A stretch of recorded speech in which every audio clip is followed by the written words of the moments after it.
There's a book. It's a book called About Face. It's about a guy that was in the Korean War and then he was in the Vietnam War, and his name is Colonel David Hackworth.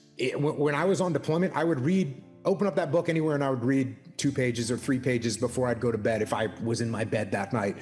And there were so many lessons that correlated to what I was actually going through. And a real obvious example was, when you read, you can learn, and you don't have to go through the school of hard knocks. You don't have to get punched in the face repeatedly with things that turn out to be situations that other people have absolutely gone through.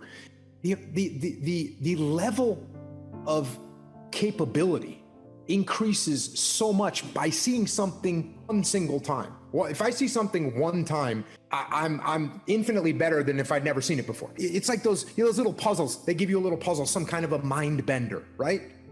The mind benders only work on you one time. The riddle only works on you one time. Then you go, I know the answer to that. That's the answer. You never get fooled by that again. So just seeing it one time, you're infinitely better. So when you read enough, you're capturing all these lessons. Of course, you want to put the book on. You want to become that person. That can rattle you up, man. Especially if the person is thinking all sorts of things that you've never thought. I mean, I love reading for that reason. I could pick my peers too, which I really loved. It's like, well, I have these people around me, but then there's these people who've lived before me and in different places, and I can set them up on my shelf. I can enter into their world, and I can benefit from everything they've thought and saturate myself with that person. It's very disruptive, especially if the person that you're reading has a mind that's more powerful and more well-developed than your own. It was very disruptive, but unbelievably useful to try on other people like that. And you get the benefit of their entire life distilled into their book.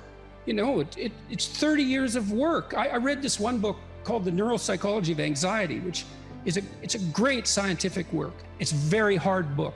I think it has 1,800 references, something like that. And this guy, Jeffrey Gray, he actually read all those references and he understood them. And so it took me 6 months to read the book, but I got an entire education out of it. I got to experience in 6 months what it took him 30 years to learn. Like, what a gift that is. It's unbelievable. What were you reading when you were in university? Was it fiction, novels? Was it nonfiction? What were you focusing on? As trite as this may sound, it was actually the most impact was from Shakespeare. It was the most impact on multiple levels. And I'll tell you the primary level. And when I've covered Shakespeare on my podcast, I explain this to people. People think, well, I didn't really understand. I read it, I didn't understand it. If you think you're going to just pick up Shakespeare, open it up and read it and understand it, you're not going to, because it's barely written in English. It's barely written in English. It's almost another language. So what you have to do is you have to start to interpret it. And so what I realized with Shakespeare is, number one, the weight of the words, that these words were so pregnant with meaning that you had to pull those words and parse those words and pull those words apart to see all the depth that each individual word had, and then the way that they're put together. And what was great about this was, by the time I was back, because then I went right back into the SEAL teams, and somebody would hand me a rules of engagement document that was written by some lawyer in Washington, D.C., and I'd pull it out and say, wait a second, this word, I don't know what this word means. So let's pull this word out. Let's see what this actual definition of this particular word is, and how that changes my viewpoint of these rules of engagement, and how can I translate that for my troops so that they actually know what to do. So that part, for me, was from a reading perspective, starting to read Shakespeare and saying, oh, okay, you're not going to understand this. And if you don't understand something, that's okay. You pull out the Oxford English Dictionary and you look it up. And then you not just find out what the meaning of the word is, but what's the root word and where does it come from and what kind of depth and what kind of... Yeah, and that's really, that's unbelievably useful too. Virtually every word is like that, because a word is an ancient artifact. It's like an animal in some sense. It has an evolutionary history and it transforms across time. And each word it carries the echoes of its past with it too, because each word attracts other words in a particular unique way. So it kind of lives in a word ecosystem as well. And the ecosystem contains information about the history of that word. And you think, well, why is that important? It's like, well, hey, guess what? You think in words, you talk in words. You have all these archaic entities, these words, these living entities that you use. It's like the more you know about them, the more you know about you, the more you know about other people, and the better you are at formulating and communicating your ideas. There's nothing lost in that kind of investigation. There's nothing but gain there. Faith is a presupposition for living in the truth. And then you might ask yourself another question, which is, well, why bother living in the truth? Well, one answer would be so that reality doesn't rise up and smite you repeatedly, which it will, if you're deceptive. So that's one answer, but here's another answer, and this is a better answer. People ask themselves all the time, what's the purpose of life? And there's a variety of answers to that. There's no purpose. We're just atoms on a dust mote at the edge of a rather reprehensible corner of the cosmos, and we exist for a moment and we're out, and that's that. Or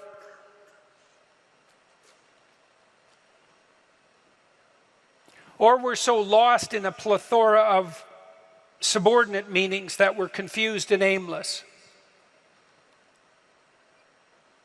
Or we want to be hedonistically happy, and I would say that's really the offer that's on the table in our culture most of the time. It's like, well, I just want to be happy. And people will say that to you. It's a slogan. It's the most common slogan of our time, I would say, and it's such a preposterous slogan. It's like, what do you mean just? You just want to be happy. That's all. That's all you want. That absolute impossibility. You want bliss unending, no matter what you do, and that's all you want. It's not exactly a small ask, let's say, because it's the same thing as asking to dwell permanently in paradise. It's something like that. So it's not that likely. And then it also isn't true. That isn't what you want. If you do careful analysis of what people mean when they say they just want to be happy, what they mean is they don't want to suffer stupidly. We're much more concerned with not experiencing an excess of negative emotion than we are with experiencing a surfeit of positive pleasure. So first of all, we don't mean we just want to be happy. We mean, please don't make us too miserable. And fair enough, that's reasonable. But then even on the happiness front, even on the absence of misery front, that's not true. One of the things Dostoevsky pointed out in Notes from Underground, which is so bloody brilliant, he was criticizing the idea of materialist utopia. He said something like, well, imagine we made our materialist utopian dreams come true, and everybody had enough to eat all the cakes they wanted and enough to drink and nothing to do, he said, but busy themselves with the continuation of the species. And we were so pleased that we emitted nothing but bubbles of bliss. He said, human beings were so damn ungrateful that the first thing we do is take a stick and smash up all that comfortable prosperity just so that something unexpected and provocative could happen. And that's very smart. You know, that's hearkening in some sense back to the story of the Garden of Eden and the proclivity of human beings to eat the forbidden fruit. It's like it isn't obvious at all that we want happiness. It isn't even obvious that we want absence of misery. What's really obvious is that we want an adventure, right? We want an adventure that's so compelling that it makes the misery of life not just justifiable, but worthwhile. You want to look back on your life, you know. You want to look back on your life, and you know this to be true. You want to be able to say to yourself, even considering a month or a week or a series of days, you want to be able to say, that was really difficult, but you know what? It was worth it. And I think that's what you want from your life. It's something like, you know what? That was difficult, but it was worth it. And that meant that the adventure was so great that it justified the difficulties. And so then the question is, and here's the question, where do you find the great adventure of your life? Well, how about in truth? Well, why? Because you don't know what's going to happen if you tell the truth. It's a mystery. It's going to lay itself out for you. And so that's an adventure, because you literally do not know what's going to happen. You have to let go of knowing what's going to happen. And so then you have that adventure, and then what is also the case is that it's you that's having the adventure. Right? Because if what you're doing is living in truth, that's you. That truth is you. And so that means that whatever happens when you tell the truth is your adventure. And then you think, well, I'm using deception. It's like, well, maybe you are, but maybe deception is using you. And then maybe it's the spirit of deception that's having the adventure of your life. And then you might ask yourself, well, why are you so miserable and unhappy? And the answer would be, well, the spirit of deception is having the adventure of your life. You're not even there. Because if you're not living in truth, you're not there. Obviously, what's there is the spirit of deception. And you might think that's your deception, but I would be very careful about thinking that, because there have been centuries of meditation on the nature of the spirit of deception. And the answer isn't that the spirit of deception is you. The answer is that the spirit of deception is something that possesses you and convinces you that it's you. And that's not something you want to fall into the clutches of.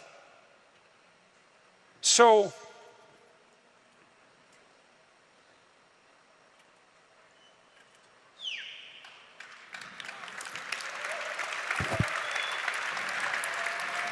now you have to tell me the question again. I'm certain you answered it. This was about teenagers. Oh, yes. Well,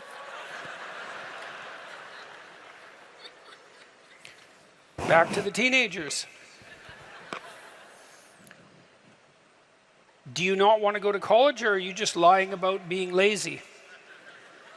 So that's a question, and we can ask ourselves that question. And as I said, on the teenage front, craft a vision, craft a compelling vision. That's really what we are as human beings, is we're visionaries. That's how we confront the horizon of the future. We meet the horizon of the future by crafting a compelling vision. And your vision might not involve a college education, but it should be a vision that makes you think, if I could make that come true, it would justify the trouble that it would take to manage it. And I think that's the right attitude to take towards your life. And we're all going to have our crosses to bear in the most fundamental manner. We all have to deal with the catastrophe of mortality. And I think we all have to deal with the reality of hell. And you can think about that religiously or not. Political hell will do for hell as far as I'm concerned. We certainly saw no shortage of evidence for that in the 20th century. And we all have to contend with that, right? The reality of mortality and the reality of hell. And then we all have to contend with the fact that we have to develop a vision for our life that is so compelling that it justifies those bitter realities. And that's really the nature of the religious enterprise. And that's something you can embark on and should embark on young. If you're trying to figure out who you are, it's figure out who you need to be in order to justify the catastrophe of your life. And then you think, well, that was difficult. Man, that's for sure. But it was worth it. So, thank you very much. It was very good of all you to come tonight. I appreciate your time and attention. Thank you, Tim. You're welcome. Yeah. Lovely to be here. That's so nice. Thank you.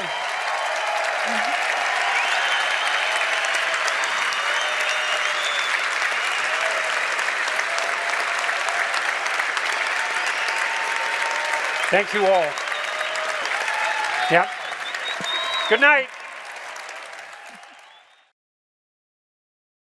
Okay, we're having a conversation. I'm deciding I'm going to listen to you, right? That's different than how people generally communicate, because usually when they communicate, they're doing something like, okay, we're going to have a conversation and I'm going to tell you why I'm right and I'll win if you agree. Or maybe you're having a conversation where, I don't know what you're trying to do. Maybe you're trying to impress the person you're talking to. So you're not listening to them at all. You're just thinking about what you're going to say next. Okay, so that's not this. This is, you might have something to tell me. And so I'm going to listen on the off chance that you'll tell me something that would really be useful for me to know. And so if you agree with me and I find that out, I know nothing more than I knew before. I just know what I knew before.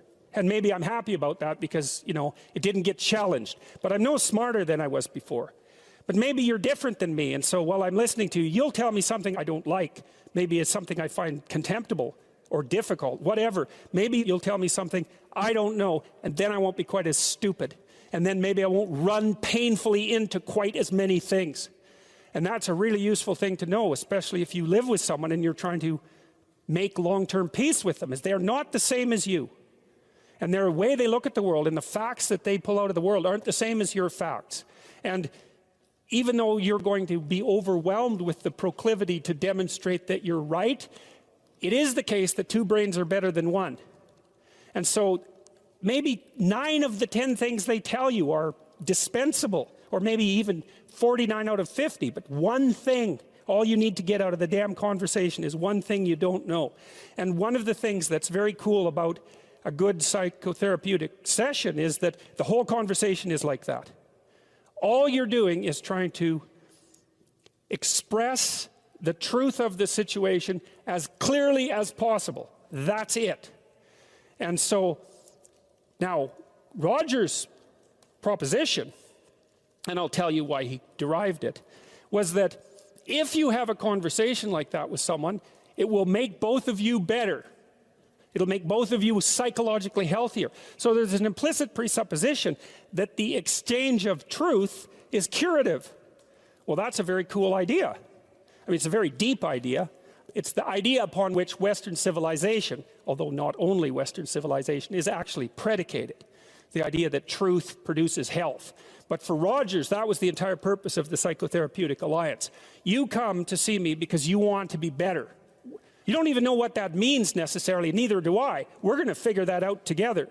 But you come and you say, look, things are not acceptable to me, and maybe there's something I could do about that. So that's the minimal precondition to engage in therapy. Something's wrong, you're willing to talk about it truthfully, and you want it to be better. Without that, the therapeutic relationship does not get off the ground. And so then you might ask, well, what relationships are therapeutic? And the answer to that would be, if you have a real relationship, it's therapeutic. If it isn't, what you have is not a relationship. God only knows what you have. You're a slave, they're a tyrant, you know, you're both butting heads with one another. It's a primate dominance hierarchy dispute. Oh, I don't know, you're like 2 cats in a barrel, or 2 people with their hands around each other's throats. But what you have is not a relationship. One of the things I try to do in my therapeutic sessions is, first of all, to listen, to really listen. And then, while I listen, I watch. And while I'm listening, things will happen in my head. You know, maybe I'll get a little image of something, or I'll get a thought or a question will emerge, and then I'll just tell the person what that is. But it's sort of directionless, you know. It's not like I have a goal, except that we're trying to make things better. I'm on the side of the part of the person that wants things to be better, not worse. And so those parts of us have a dialogue, and the consequence of that dialogue is that certain things take place, and then I'll just tell the person what happened. And it isn't that I'm right. That's not the point. The point is that they get to have an hour where someone actually tells them what they think. Here's the impact you're having on me. This is making me angry.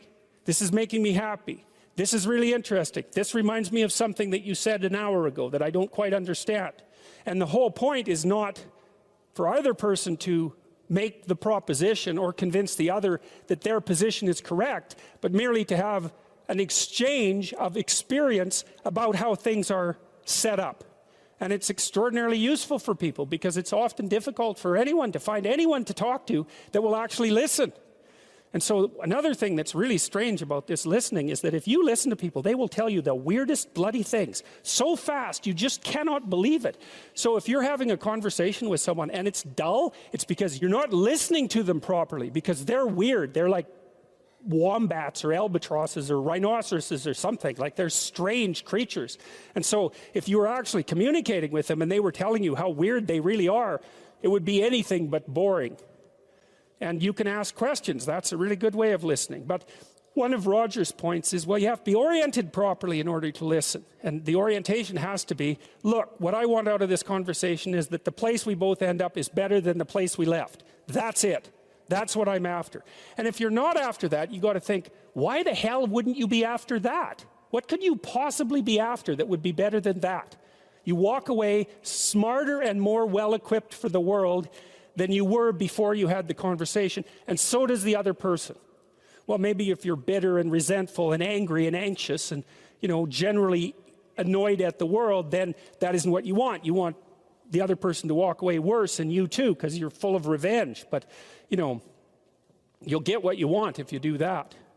So we know from our research that such empathic understanding with a person, not about him, is such an effective approach that it can bring about major changes in personality. Some of you may be feeling that you listen well to people and that you have never seen such results. The chances are very great that you have not been listening in the manner that I've described. Fortunately, I can suggest a little experiment that you can do to test the quality of your understanding.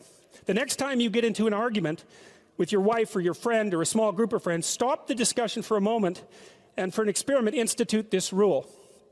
Each person can speak up for himself only after he has first restated the ideas and feelings of the previous speaker accurately. What accurately means is they have to agree with your restatement.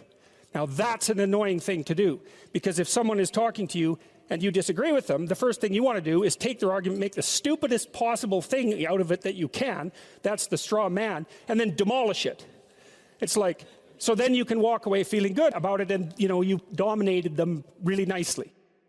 But that isn't what you do. You say, okay, well, I'm going to take what you told me, and maybe I'm even going to make your argument stronger than the one you made. That's useful if you're dealing with someone that you have to live with, because maybe they can't bloody well express themselves very well, but they have something to say. So you make their argument strong. All right, then you see what this would mean. It would mean that before presenting your own point of view, it would be necessary for you to really achieve the other speaker's frame of reference, to understand his thoughts and feelings so well that you could summarize them for him. Sounds simple, doesn't it? But if you'll try it, you'll find that it's the most difficult thing that you've ever done. You only have to ask a stupid question once. You ask a stupid question, and if you're in a crowd and you ask a stupid question, 80% of the people in the crowd have the same question. They're just too cowardly to ask. But you ask and then someone actually tells you, you never have to ask that question again. You're no longer stupid. What stupid thing am I doing that I could quit doing? That I would quit doing? Because those aren't the same thing, right? Because there's stupid things that you're doing that you're just not going to quit doing because you like them. But there might be something on the edge there where you could stop that. If you want to know something about yourself, sit on your bed one night and say to yourself, you got to mean this, like you got to be desperate. This is no game, this. My life is not everything I want it to be, and perhaps it's not everything that I need it to be. And by need, I mean my life is so unbearable that the suffering that's attendant upon that is make me nihilistic, cynical, bitter, resentful, driving the proclivity to see evil everywhere except within my own heart. Like, these are problems, man. And you ask yourself, you sit on the bed and say, okay, man, I'm ready to learn something. What's one thing I'm doing wrong that I know I'm doing wrong, that I could fix, that I would fix? It's like, you meditate on that, you'll get an answer. And it won't be one you want, but it'll be the necessary one. And it's often something that will point you to small things. Like, that works. You start making those micro improvements, like real micro improvements, real on the ground, actual micro improvements to things that are wrong, you'll improve unbelievably rapidly.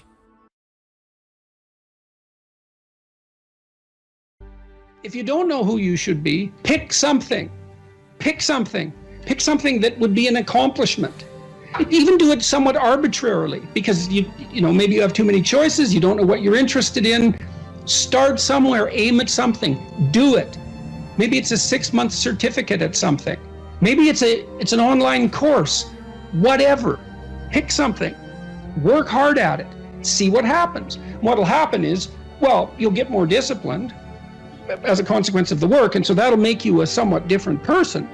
But also, as you work on it, you'll figure out in more detail why it's for you or why it's not. And then when you make the next decision, you'll be more informed. That's how a self-correcting cybernetic system works, essentially. You establish an aim and you move towards it. As you move towards it, you gather information. That may shift your aim, but you have to move towards the aim. So in essence, even if you don't accomplish what you set out to do, that the lessons along the way, that is the higher lesson at some level. Yes, well, and you, let's say you should try to accomplish it, but I say, let's say, well, you get halfway through it and you think, I really know this isn't for me. Then you might say, well, how do you know you're not just copping out? Yeah. And I would say, well, you can set up a check against that by swearing when you start something that you won't switch it except for something more difficult. And then, because, everybody has that tendency to rationalize their procrastination, and that's a good way of protecting yourself against that. It's like, I can quit this, but I have to have a better plan that's more difficult, and I can jump into that. And this is also associated with something like the necessary minimum of respect for tradition. If you pick a goal, it'll be a goal that's a social institution of some sort, virtually, with virtual certainty, because it has to be valuable to other people to be valuable, generally speaking. You don't want to be so cynical that you stop yourself from pursuing anything because nothing's worthwhile. That's not helpful. And everyone knows that. And you might say, well, I can't get out of that cynicism. And I would say, well, jumping out of the cynicism may be very difficult. Try just doing something local. Just pick something. If you don't have a relationship, make a dating profile. You don't even have to put it online. But at least you have the profile. You're taking a step in that direction. Here's another rule. Pursue what is meaningful, not what is expedient. This is also a great thing to know, I think. That's a tricky rule. Expedient might be, we're going to have a conversation, and I want something from you. And a lot of conversations are like that, because you have a goal in mind. This is what I want from this person. And so then you craft your conversation to get what you want, right? You subordinate your words to the ethic of your desire. And you might say, well, what's wrong with that? Well, what do you know about what you want? Like, haven't you been wrong about that before? Or you might say, well, what's the alternative? Well, is there an alternative? Well, you have to want something from the person to even interact with them. It's like, no, you could want to see what happens. You could want to play. You could tell the truth. That's an interesting thing to do, because you don't know what's going to happen if you tell the truth, that's for sure. You could let go of what you want and just say what you think. And you could presume, and this is an act of faith too, that the truth does set you free, and that the truth that's spoken properly makes out of possibility the order that is habitable and good. And then you could just tell the truth, and you could see what happens, and that would be an adventure. And that's better than expediency, partly because maybe you're wrong about what you want. And you know that because you're kind of narrow and maybe narrowly self-serving from time to time, and your purview of the world isn't as wide as it could be, and you're a bit bitter, so you tend to be that narrowly selfish because of that. And so you want something from a conversation, and you bend and twist it to get it. It's like, fine, but maybe you'll get something you don't want. Or worse, you'll get something that's positively bad for you. That happens a lot. And so part of the reason there's a deep moral injunction to tell the truth in a religious sense is because there's a hypothesis behind that, which is there isn't anything better that can happen to you than what will happen to you if you tell the truth. Now, that might be hidden from you because sometimes if you tell the truth, and I don't mean to blurt everything out carelessly, like this is a sophisticated thing to do. It's not careless. It doesn't mean just say any old thing that pops into your head. You have to be judicious with the truth. But the notion would be, if something emerges as a consequence of engaging truthfully, and it doesn't seem to be going your way, wait. There's more to the story to unfold, because like, how do you know if it goes your way or not? Like, over what time span are you calculating this? Because sometimes things can go pretty badly initially and then much better as they progress. And lots of times the truth has that effect, because you reveal something that's maybe disturbing or shocking even to yourself and to others, and it causes waves, especially if it's a deep truth, and that destabilizes everything. It's like, yeah, but maybe that's preferable to a false peace. You can't find out if it's true without doing it. You're not going to gather the evidence beforehand. So that's the truth side of it. Meaning, pursue what's meaningful instead of what's expedient. It's another hint, like the spirit of play, about the pathway. The yin and yang symbol, the famous symbol, it's two serpents, one black, one white, head to tail. Inside the black serpent, there's a white dot, and inside the white serpent, there's a black dot. And the representation is something like, the world of your experience is made up of chaos and order. And order is where you are when things are going according to what you want. And chaos is everything that can come in and disrupt that. And both of those can be positive and negative. Too much order, tyranny. Right? Too much chaos, nihilistic uncertainty. Optimized balance. So let's think about what the optimized balance would mean. You have a structure of perception and conception that you inhabit. It's orderly, reasonably orderly. Orderly enough so that when you inhabit it, most of the time things are going the way you want them to go. But things change and shift, and you don't know everything you should know. So you can't just stay where you are with a good thing. You have to expand. And as you expand, you move out of the domain of order into the domain of chaos, or out of the domain of actuality into the domain of possibility. And then you might think, well, how do you know when you're doing that optimally? Well, one marker, as I said before, maybe that you do it in the spirit of play. But another is, and this is so much worth knowing, things get meaningful. People ask, does life have any meaning? It's like, why is anything worth doing if in 4 billion years the sun is going to envelop the earth? And the answer to that question is, that's a stupid question. And I can prove that in some sense. It's like, you're a mother and your baby's crying, and so you're going over there to do something about it. And someone comes along and says, why do you care if that baby's crying? In 4 billion years, the sun is going to envelop the earth. And what's the right response to that? It's something like, go away. Are you out of your mind? And the answer to that question is yes, you are out of your mind. Of course, you can find a time frame or a spatial frame of reference that makes everything you do pointless. It's like, what is this going to matter in 20 trillion years? Well, it's like, the only proper response to that is, that's not a wise time frame. Imagine you're in a concert, listening to some great music, and it's got you, and someone taps you on the shoulder, and this is going to come to an end. And well, what's your response? Like, go away. And that's the right response to that voice in your head that does those things to you, which says, you're engaged in something, and a nihilistic thought comes out. Well, what's the point of this, given, how unbearable the world is in the current political situation, and the fact that we're inhabiting some ball of dust on the edge of some fringe part of the cosmos, and that everything's dead and material. It's like, get thee behind me, Satan, right? Really. It's not a mark of wisdom.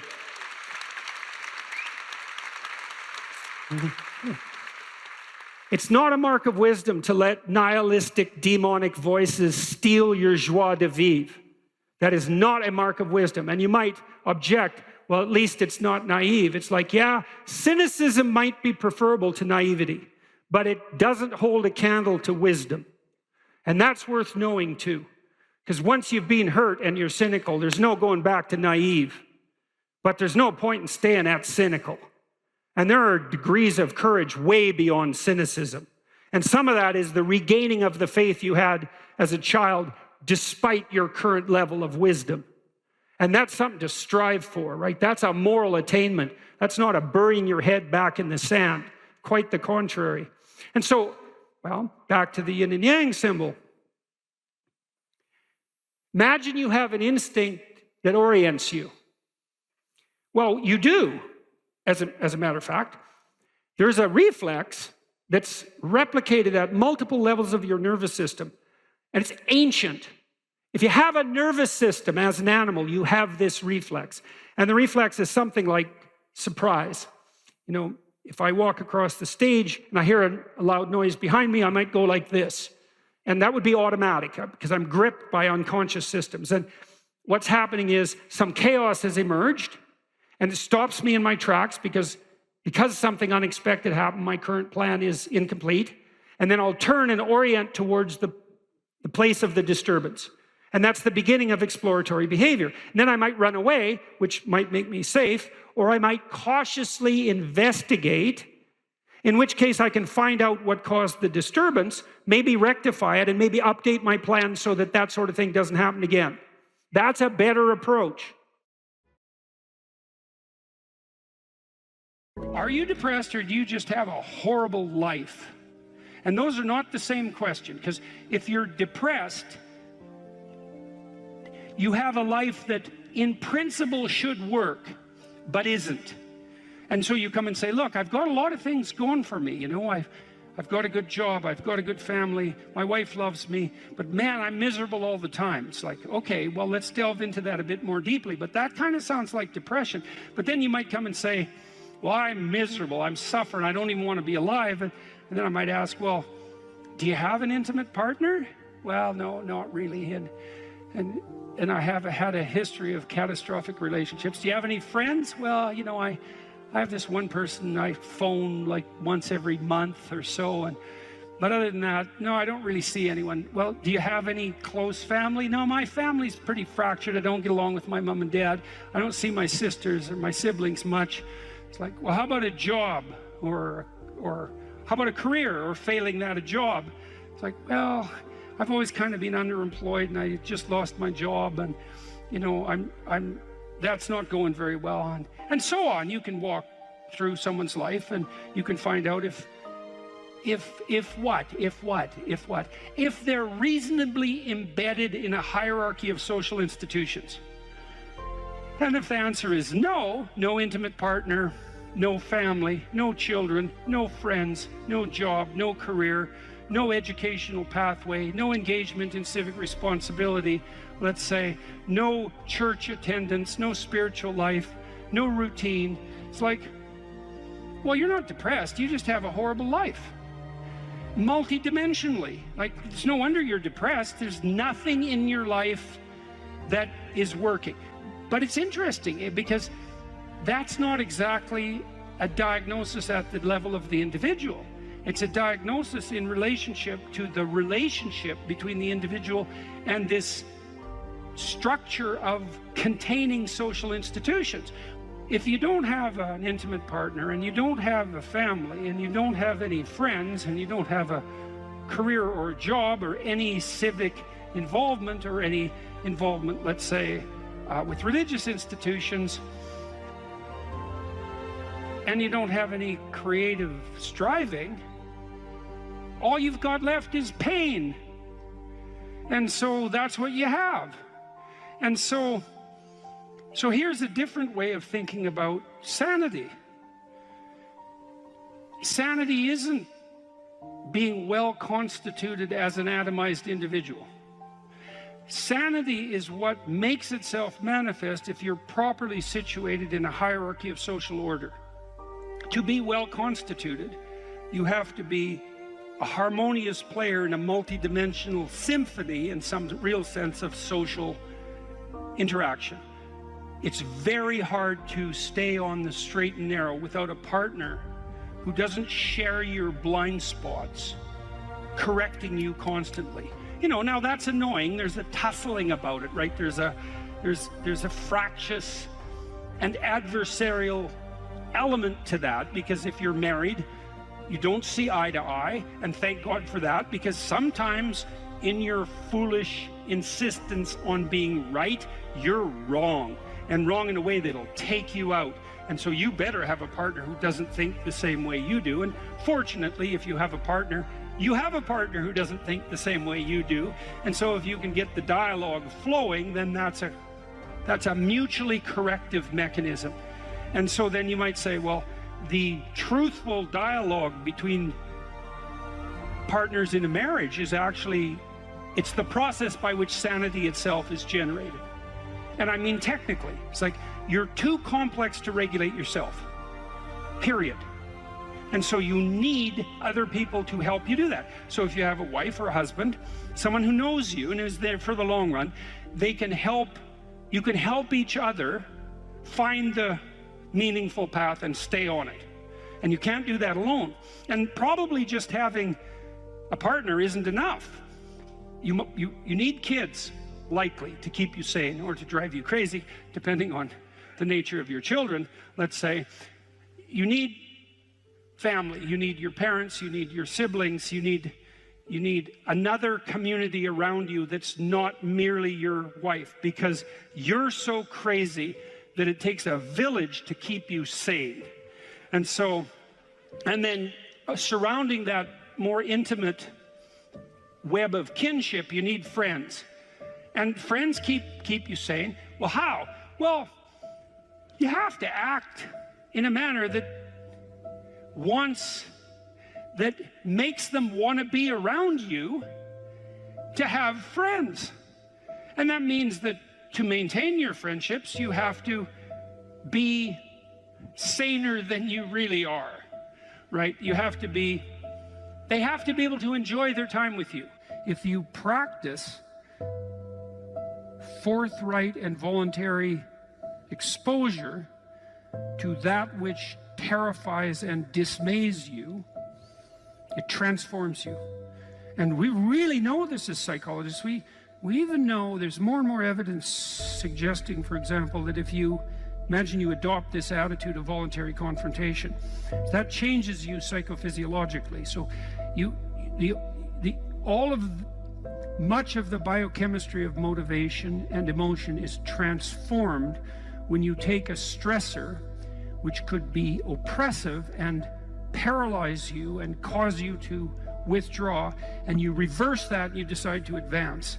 It's like a different spirit inhabits you. And I mean this physiologically. There's a whole different pattern of being that makes itself manifest in you neurologically and psychophysiologically and pharmacologically. So you take it on as a challenge, right? And that transforms you at a cellular level too, because one of the things we've discovered in recent years is that if you do something new and complex, then that turns on that parts of your DNA that haven't produced proteins before will start producing new proteins and reconstruct you from the cellular level up. So it's a deep transformation, and we have no idea how deep.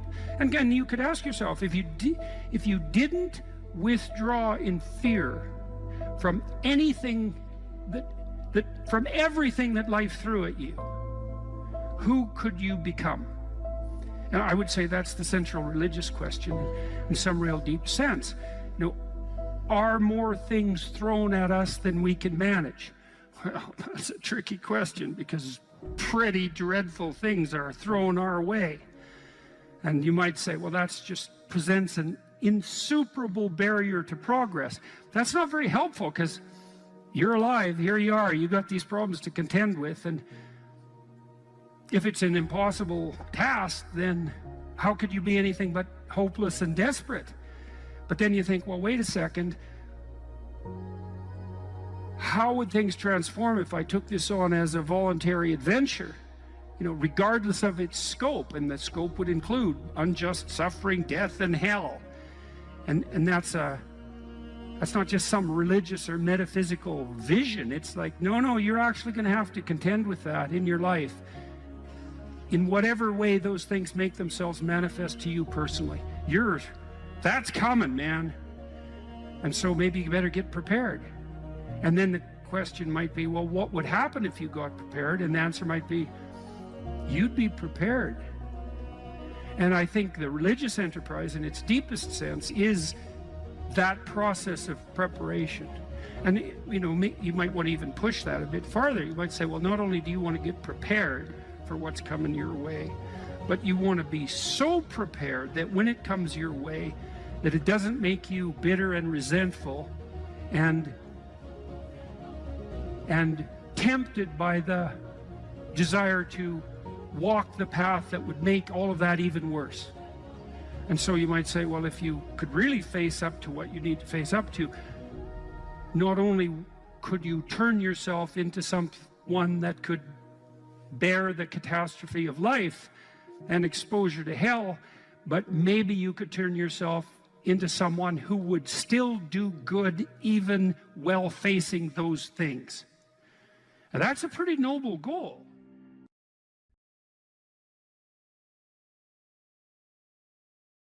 So one of the pathways that's on display with regards to the formulation of an identity, let's say, is this injunction, which is really a temptation to love yourself. So we should take that apart. Now, the first question might be, well, what do you mean by yourself? And one answer to that is the person I am now. And you should love and feel good about the person you are now. And that's actually a dubious proposition for a variety of reasons. One is, whatever yourself is not only what you are.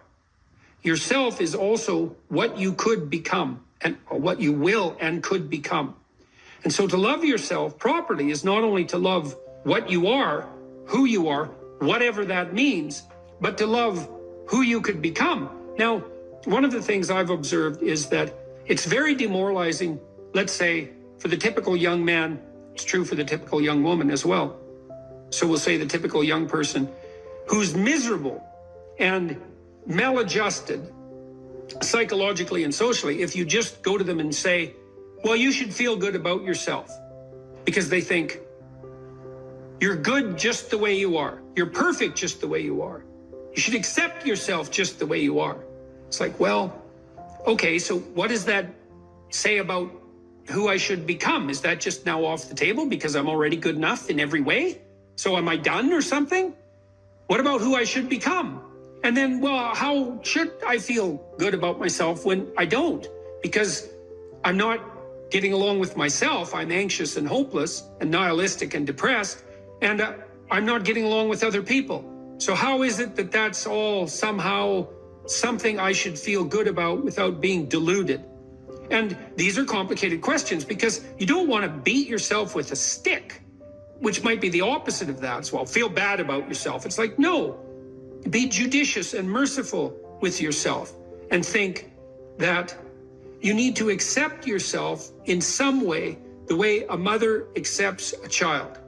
But the maternal spirit is not the only spirit that governs the love that a child requires properly. You have the paternal spirit of encouragement as well, which is, well, we need to shelter and protect you and to provide for your security the way you are, but you could be a lot better and should be, and I have faith that you could be, which is the love that I'm delivering to what you're becoming rather than what you are.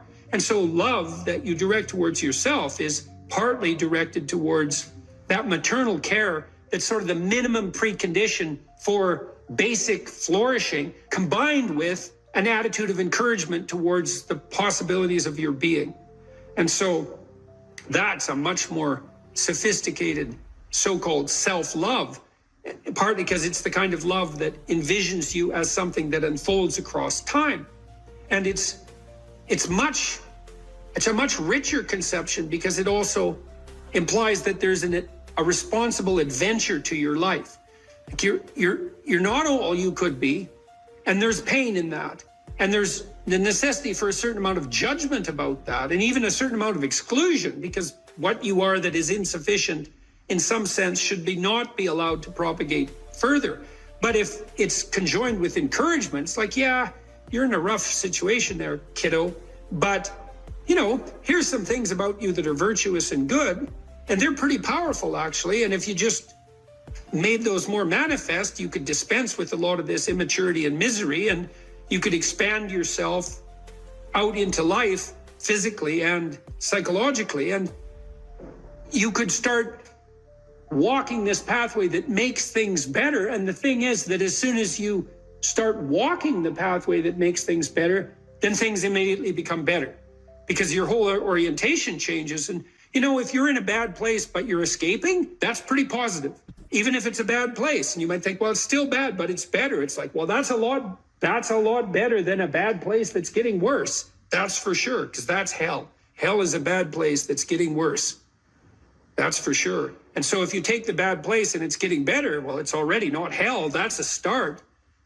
And so this notion of love, we've confused this with the maternal instinct for an infant. It's like, because an infant under 6 months is like, well, of course, your attitude towards an infant is you're exactly okay the way you are, in the sense that there's nothing to do with an infant under 6 months in the most fundamental sense, except to provide them with total care. But that's not what you do to any child that's older than 6 months. You start laying down some criteria for becoming, for improvement. And some of that improvement, because we can define it, well, there's nothing more perfect than a child, than a baby. It's like, yeah, but that's not true if the baby's 14 years old, right? It's true if the baby's 6 months old and actually a baby. But by 9 months, well, the child is going to start to interact socially. And now there's some principles that the child has to learn to abide by so that social interaction is optimized. And then you want to replace the infant with the toddler who has a certain domain of autonomy and responsibility and a certain capacity for social interaction. And you want to replace the toddler with the young child, with the preschooler, who now can negotiate a shared social space. And you want to replace the preschooler with the older child who's now capable of taking on as much domestic responsibility as is appropriate for that age.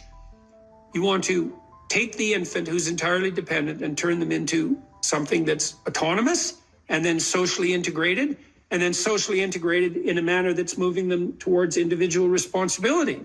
And the love is not only love that's devoted to what they are at any point, which is that encompassing maternal love, say, but the love that says, yeah, kid, you know, we're pretty happy you're around, but the new you is going to even be better.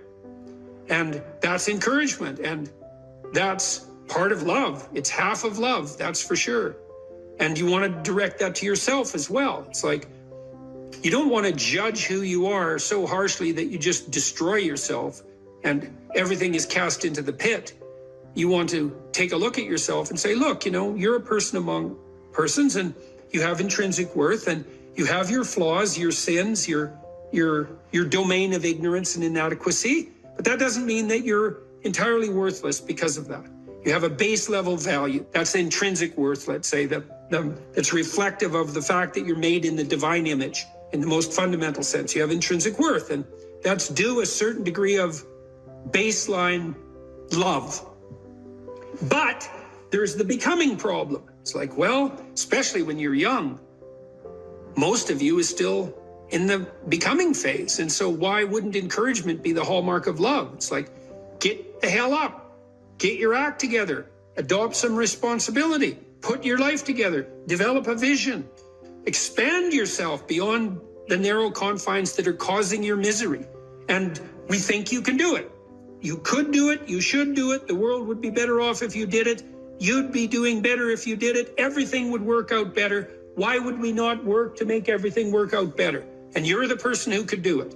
And you tell young people that and they think, well, no one ever told me that before in that way. And they think, well, maybe I should get my act together. And then they go out and try to get their act together in some micro ways. And they think, well, turned out that worked and I'm less miserable. I could try doing it a little bit on a broader scale. And they try that and they think, wow, people seem a lot happier with me. I have more friends and I'm more popular and I'm a little more physically attractive because I'm standing up a little bit straighter. And then away they go. And why would you, unless you believe that human being is corrupt and pathological in its essence, which many people now seem to believe, or at least some dread spirit seems to insist, and people agree with it. If you don't buy that, then you think, well, yeah, you unfold, man. Unfold all those manifold possibilities that lurk within and be a force for good in the world, and that'll be the adventure of your life. And I guess we could also add to that a bit of a disquisition on truth. So you should be oriented by love, and you could say, well, that's the desire to care for being and becoming, however it's manifest, to want that to turn out in the best possible manner. That could be your goal. I want things to turn out in the best possible manner. And you have to decide if that's true, because people are tempted to create little hells around them all the time. So don't be thinking that necessarily you want that, because it's not that easy to orient yourself so that that's all you want, because you're bitter and resentful and angry. And so all of that's going to interfere with that vision of love. And then you might say, well, now that you have that vision, what do you have as weapons to clear your path, let's say, or to set things in order as you move forward? And one of the answers to that is we have truth. Well, why? Well, because you want to contend with the world the way it is, obviously. So truth is going to be useful in that endeavor.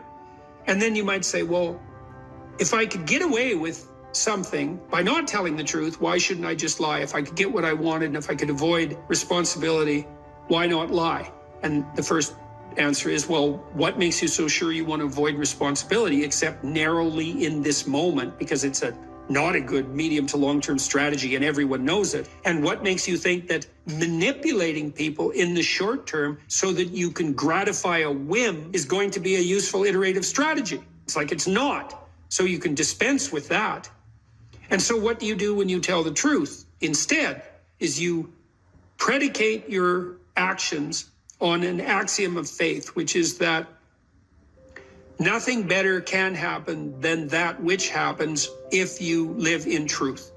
And that's a statement of deep religious faith, because the evidence for that can only be gathered as a consequence of manifesting the actions that are predicated upon that axiom of faith. You don't know till you lay it out. But you can say, well, I believe that the truth will set me free. And then you think, well, the truth will set me free. Who's me? Back to identity. Well, if you're lying, it's not you by definition, because if you're lying, you're attempting to implement a falsehood. You're attempting to falsify the world and yourself. That's what a lie is. And so if something happens that's good because you lied, it's not happening to you. It's a reward for the spirit of deceit that you allowed to inhabit you. And if you reward the spirit of deceit that you allowed to inhabit you, it will grow. And I would not recommend that. That's a very bad idea. In the contrary situation, you live and speak in truth, and then things happen. They're happening to you. That's your life, man. That's your adventure. And one of the things that's very interesting about the truth in that regard is that it provides a certain optimal unpredictability. You know, if you're talking to someone, you think, maybe you're being interviewed, or maybe you're having a discussion with someone, you think, I'd like to impress this person. It's like now you have a little vision of what the instrumental outcome of the conversation could be, so that it reflects positively on some narrow conception of a desired future state. I want this person to be impressed with me, so I'm only going to say things they want to hear and that sound impressive. That's all lies. It's like, well, maybe you'll get that result, but it won't be what you want, because it's predicated on a falsehood. Instead, you could just have a conversation with the person, like a real conversation. It's like, what do you think? Here's what I think. Do you like it or not like it? It's like, well, I don't know if you like it or not like it. It's like, we can talk about that and why, but it's still what I think. And that doesn't mean it's right, but it's what I think. Well, then you lay that out, and then what happens to you is what happens to you. And then it's unpredictable, because imagine you're speaking deceitfully and instrumentally. You want something from someone. Okay, well then you're lying, so the you that receives is not you. It's the spirit of deceit. And it's also, you're instrumental because you think that that narrow vision is optimal, even though it requires deceit. You can just throw that away and you can say, well, I'm going to say what I think, carefully and judiciously, feeling out the words, and then I'm going to accept whatever happens, no matter how unpredictable. And then what you'll find is that's where you have adventure. Because you might ask too, well, what do you have to offset against the catastrophe of life? Responsibility, friendship, place, job, career, education, all of that. Adventure. Adventure. Is the adventure worth it? Well, if you tell the truth, you will have the adventure of your life. That's what will happen. And why beholdest thou the mote that is in thy brother's eye, but considerest not the beam that is in thine own eye? Or how will you say to thy brother, let me pull out the mote out of thine eye, and behold, a beam is in thine own eye? Well, you might be wondering what a beam is, and a mote is a dust speck, and a beam is a very large piece of lumber. And so the issue is not so much the blindness of others, even though there's as much blindness among others as there is for you. But the issue here, the advice here, the description here is you should be concerned about what's interfering with your own vision first. And you should leave other people the hell alone in relationship to that. And so if your mode of being in the world is, if you would just act better, things would improve for me, or if you identify the evil and the catastrophe as something that's outside, that someone else needs to fix, or that someone else is responsible for, then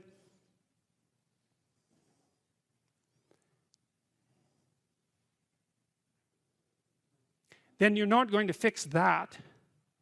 And you're going to remain blind to the things that you're doing and not doing that make things not go well.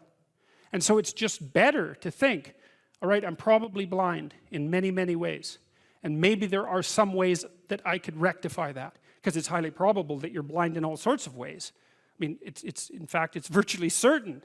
And so it's just more useful to think, how is it that I'm wrong in this situation? I'll tell you something that I learned to do when I was arguing with my wife, which happened quite frequently, because when you actually communicate with people, you find out that there's many things that you don't agree on. And that's because you're actually different creatures. And so if you're actually going to have a truthful conversation, then you're going to find out that you don't see things the same way, and then you can either pretend that that's not the case and gloss over it and then end up in a 30-year silent war, or you can have the damn fight when you need to have it and see if you can straighten it out. So now and then we'd get in a situation where we were at loggerheads, we couldn't move. And, you know, it would spiral up into hate speech, let's say. Because, yeah, everyone laughs because they know they manifest plenty of hate speech towards those they love. So one of the things we learned to do was, when we hit an impasse, was to separate and to go our own ways and to go sit and think, okay, look, we're at this unpleasant situation. We can't figure out how to move forward. I'd always think, of course it's her fault. Obviously it's her fault. At least 95%. But maybe there was something I did that contributed like 5% to it. And so I would sit and think and ask myself a question, which was, is there anything I did in the last 6 months that increased the probability that this impasse would manifest itself? And I'll tell you, you have no idea how fast your mind will generate an answer to a question like that. Because there's undoubtedly some idiotic thing that you did, that you know, that you remember, that increased the probability that you're going to have your hands around the throat of the person that you love. And then you can go tell them that. And then you can have a conversation, especially if they do the same thing. Say, look, you know, here's how I'm an idiot in this situation. And the other person says, well, yeah, here's how I'm an idiot. And then you're two idiots, and then maybe you can have a conversation. So, thou hypocrite, first cast out the beam out of thine own eye, and then shalt thou see clearly to cast out the mote of thy brother's eye. That's, hey, hard to argue with that. Ask, and it shall be given you. Seek, and ye shall find. Knock, and it shall be opened unto you. For everyone that asketh receiveth, and he that seeketh findeth, and to him that knocketh it shall be opened. That sounded pretty optimistic again. But again, I think it's a description of the structure of existential reality, and by which I mean, when I'm in my clinical practice and I observe, and this is also the case with my students, is, let's say, people's lives aren't what they would like them to be. And so then you ask, why? Well, forget about tragedy and catastrophe, because that's self-evident, and we're not going to discuss that. Although the degree to which you bring about your own tragedy is always indeterminate. But I would never say that every terrible thing that is visited on a person is something they deserved. I think that that's a very dangerous presupposition, especially because everyone gets sick and everyone dies.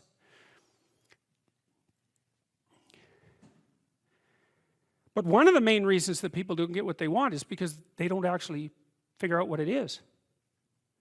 And the probability that you're going to get what would be good for you, let's say, which would even be better than what you want, right? Because, you know, you might be wrong about what you want easily.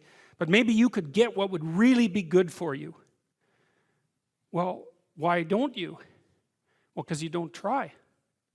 You don't think, okay, here's what I would like if I could have it. And I don't mean in a way that you manipulate the world to force it to deliver you goods for status or something like that. That isn't what I mean.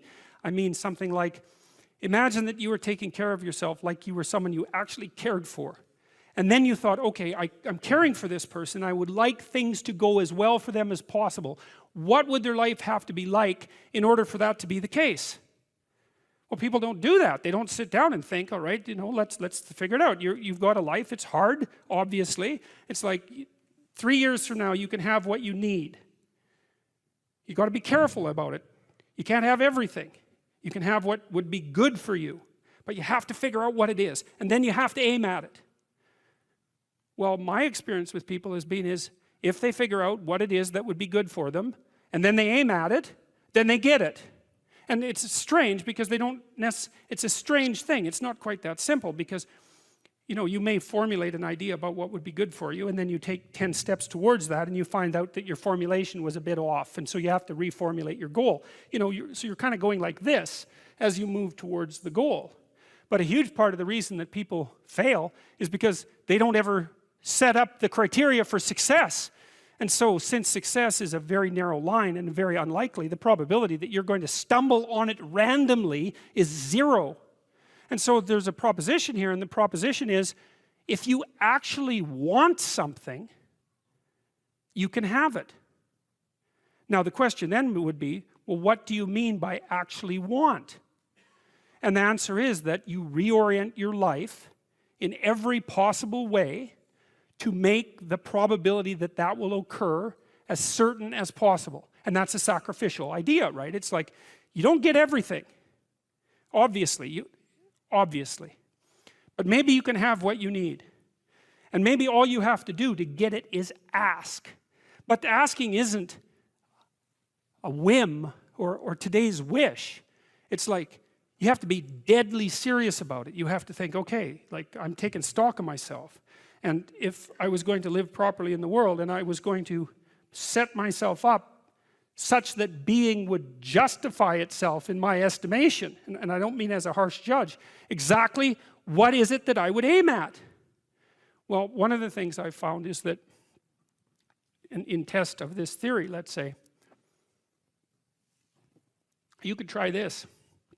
This is a form of prayer, knocking. Sit on your bed one day and ask yourself, what remarkably stupid things am I doing on a regular basis to absolutely screw up my life? And if you actually ask that question, but you have to want to know the answer, right? Because that's actually what asking the question means. It doesn't mean just mouthing the words. It means you have to decide that you want to know. You'll figure that's out so fast it'll make your hair curl. It's as if Jung thought about this. He thought that people had 2 poles of consciousness, and one was the individual consciousness that we each identify with, and the other was something he called the self, and the self is you might think about it as the divine within. That's close enough approximation. It's the universal part of your consciousness. It's your conscience. That's another way of thinking about it, whatever your conscience is. But it's something that you can consult. It's like the Socratic daemon. Socrates said that the thing that made him different than everyone else in Greece was that he consulted his daemon, his genius. He asked himself how it was that he should conduct himself in the world, and then he did that, whatever it was. He didn't try to force a solution, you know. He didn't try to force a solution selfishly. He asked, I'm going to manifest myself in the best possible manner in the world. I would like to do that. What would that be? Well, you're perfectly capable of thinking.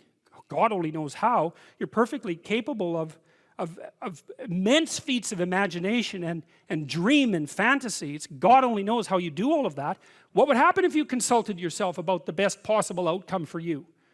You might get an answer. Well, that's what this proposition is.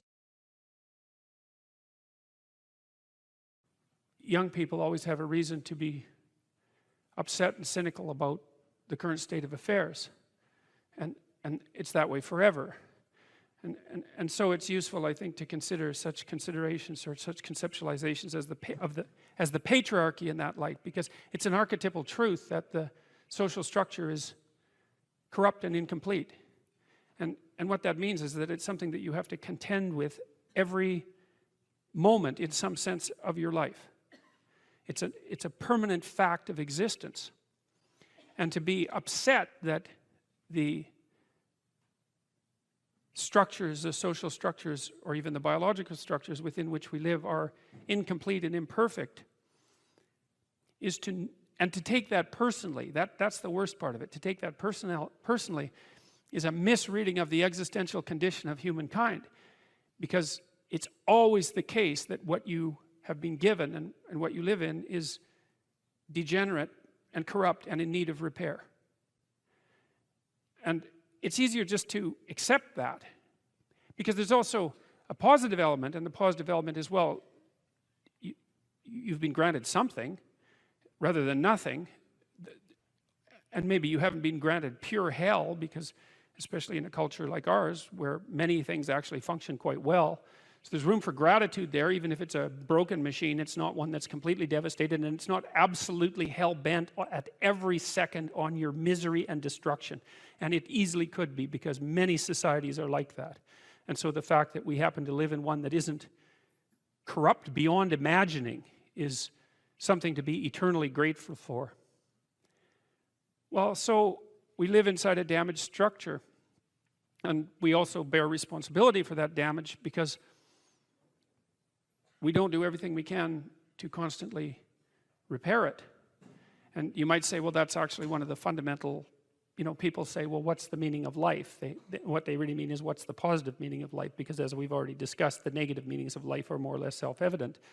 Well, the positive meaning of life is to be found in noting the state of lack of repair of the walled city that you inhabit, and then sallying forth to do something about that, to repair the breaches and to fix up the walls and to make the structure that you inhabit as secure and as productive as it possibly can be. And there's no shortage of opportunities to do that. You can do that in your own mind. You can do that in your own room. You can do that in your own household, in your local community. And maybe if you get good at doing it at all those levels, then you can start to look beyond that. And so there's challenges. That's the thing that's kind of interesting about this insufficient structure, is that it has a set of challenges built into it because of its insufficiency, and perhaps even because of its corrupt nature, that calls forth the potential response from you of heroic adventure. And the heroic adventure is to man the barricades and repair the city. And you can always do that. It doesn't matter what your personal circumstances are. There's always something that isn't right near you, isn't correct, isn't laid out properly, that you could just fix if you wanted to. And one of the things that we're going to talk about tonight is the idea that if you adopt an attitude that's like that the role that you should play is to make things better wherever you are, however you can, that what would actually happen would be that things would get better wherever you are in all sorts of ways, and that we've really, as a species, you might say, or maybe even as singular individuals, we've explored that rarely. It isn't something that's put forth as a proposition that often, and it's quite surprising to me. And I had an interesting experience the other day. I went to the keg. I go there because I have food allergies, and they're very careful with people who have food allergies. And the waiter took me to the table, and he said that he had been watching my lectures, and that's a very common experience. And he was happy about that, and he said that he'd had 2 promotions at the keg in the last 4 months because he'd been watching my lectures. And like, I really found that an affecting experience, because, you know, you might say, well, he's working as a waiter at the keg and there's nothing particularly heroic about that. And I disagree with that, actually, because I don't care where you're located, you can do a hell of a job, and I mean that literally. At whatever job you have, you can take whatever job you have and you can make it a real nice little piece of absolute misery. Or you can act like a civilized human being and notice that no matter where you are, there's a richness and a complexity that's completely inexhaustible right at hand. And then you can take that seriously, and you can say, well, I happen to be a waiter at the keg, and perhaps that's not what I expected, and he's a young guy, and perhaps that isn't where I want to end up, but it's not nothing. It's a rich environment, and I can make it a lot better if I want to. I can get along properly with my coworkers and not gossip behind their back, and I can treat my customers properly, and if an opportunity comes my way, I can take it, and I can see what happens. And so he said that's what he'd started doing, and that things were working out much better for him. He was in a much better job than he was 3 months ago, and 3 months, that's nothing, right? I mean, that's a nice trajectory. It's an uphill trajectory, and that's what you want, really. An uphill trajectory is actually even better than being somewhere good, as far as I'm concerned, because one of the things that really makes your life meaningful is the clear realization that you're headed somewhere better than you are now. And then it's even better if you also understand that there's a direct causal relationship between the things that you're doing and the steepness of that incline. And so I get a lot of letters from people like that, and they're most frequently young men, although not always. And they say, well, you know, I've been listening to these lectures and I decided that I'm going to try to take responsibility for my life, and so I've started to stop doing all the stupid things that I know that are stupid, that I know I shouldn't be doing, and I've started doing some of the things that aren't stupid that I know I should be doing, which seems pretty obvious, really, if you think about it. But obvious though it may be, that isn't necessarily what people do. And then they write and say, you can't believe what difference that makes. And they're thrilled about it. And so I'm thrilled about it when I get letters like that, because I really don't experience anything as better than a letter like that or a message like that, because it's so good to see things that aren't so good replaced by something better. And I really do think it's an open question. I truly believe it's an open question to what degree we could make things better if that's what we actually aimed at doing. You know, in some of the stories that we've covered already, the story of Cain and Abel in particular is really an analysis of that problem, which is so remarkable. It occurs so early in this document. It's such a foundational story, and it basically says, well, there's 2 modes of being in the world, right? There's one where you adopt the responsibility for living properly, for being properly, and you make the sacrifices necessary for doing that, and then everything will flourish properly. And the other one is a pathway of resentment and bitterness and rejection and murder and genocide, and that just seems exactly right to me. And so if the positive path beckons, if you can actually see what it is, if you can lower yourself enough to see what it is. Carl Jung said once that modern people didn't see God because they didn't look low enough. It's a phrase I really, really like, because people denigrate the opportunities that are right in front of them. And there's no reason to do that, because what's right in front of you is the majesty of being. That's what's right in front of you. It's inexhaustibly complex and full of potential, and there's no reason to assume that wherever you happen to be isn't as good a starting place as anywhere else. Now, you know, I know some people have terrible, terrible lives. They're in situations that are absolutely unbearable. But I also do know that even situations like that can be made a hell of a lot worse by the worst kind of attitude, that's for sure. So anyway, so that's where you are. You're in a damaged structure. You're a damaged structure. You're in a damaged structure, but, you know, at least it's got some walls. You know, you're not being fed to the lions on a regular basis, so that's a good thing. And you can emerge forward, you know, heroically, magically, to confront the chaos that constantly threatens the structure within which you live. And you can free something as a consequence of that. You can learn something. You can strengthen yourself. That's the other thing, because what you're actually made of in many ways. That what informs you, what you're made of, is what you encounter when you voluntarily encounter the unknown.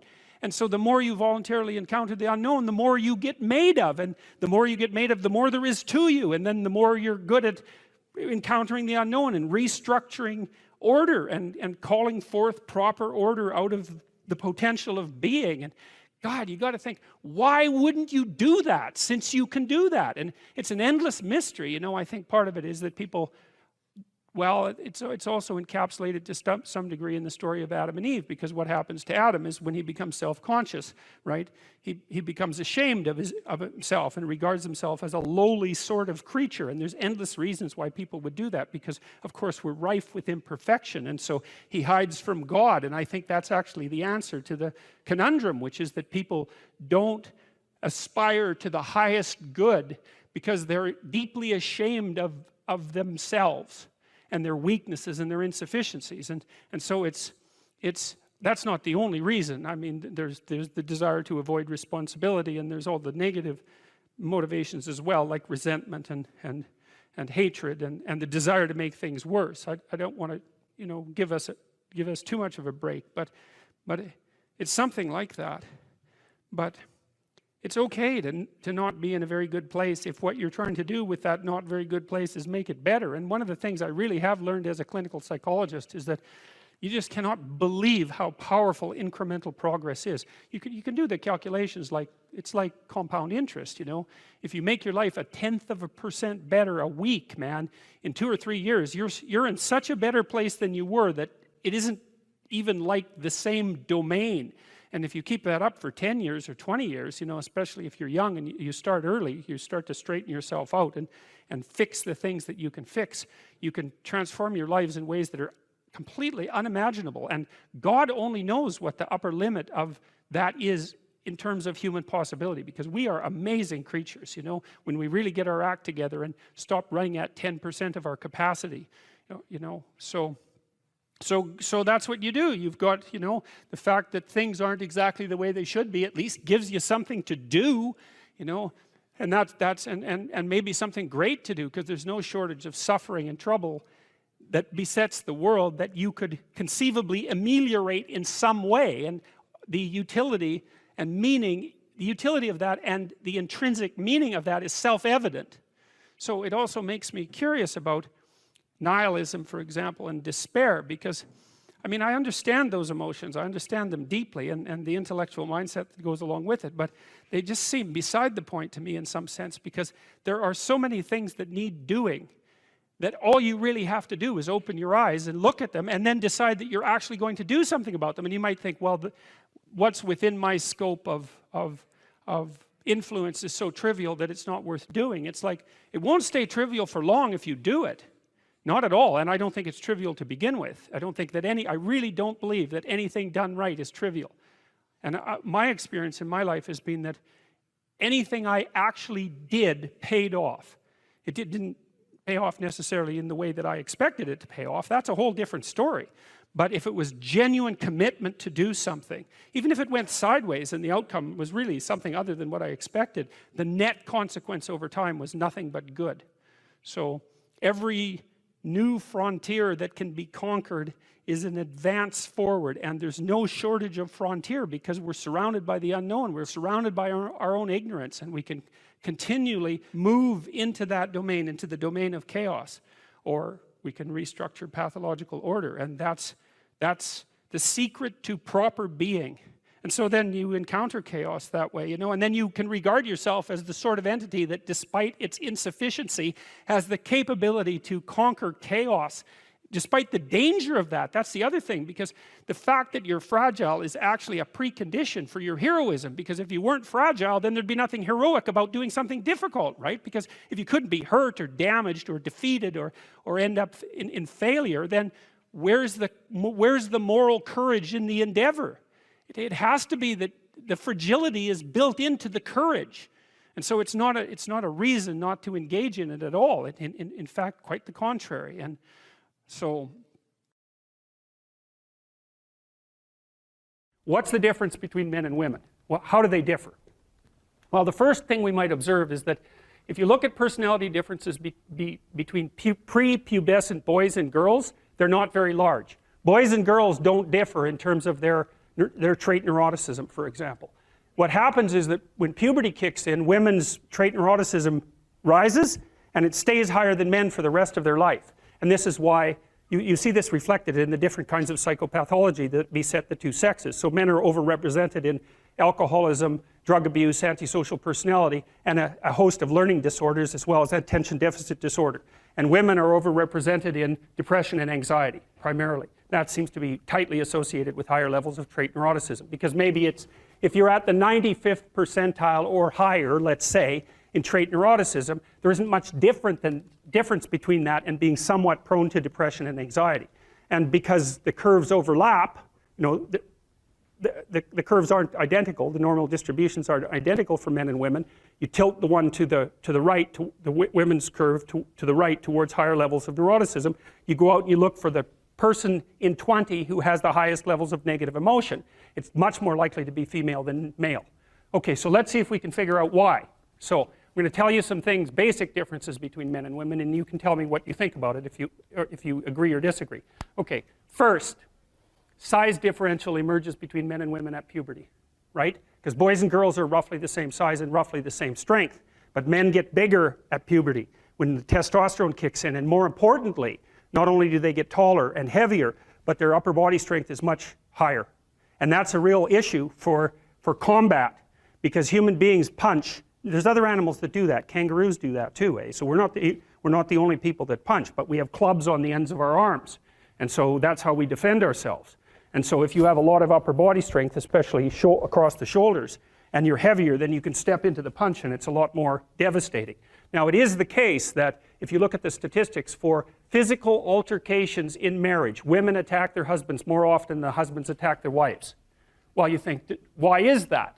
Well, let's assume that there isn't any reason other than both people in a relationship can get upset, and the women know that if they hit their husbands, nothing's really going to happen, right? Because if you're a woman about that high and your husband is, say, my height, unless you hit me with an object or something that's sharp, the probability that you're going to do me any serious damage is pretty low. You might hurt me, but if I do the reverse and hit you, and I really hit you, and so the reason, at least one of the reasons why women can be more physically aggressive in minor ways in a relationship is because everyone knows, the wife and the husband equally, that the consequence of the physical aggression is much more limited.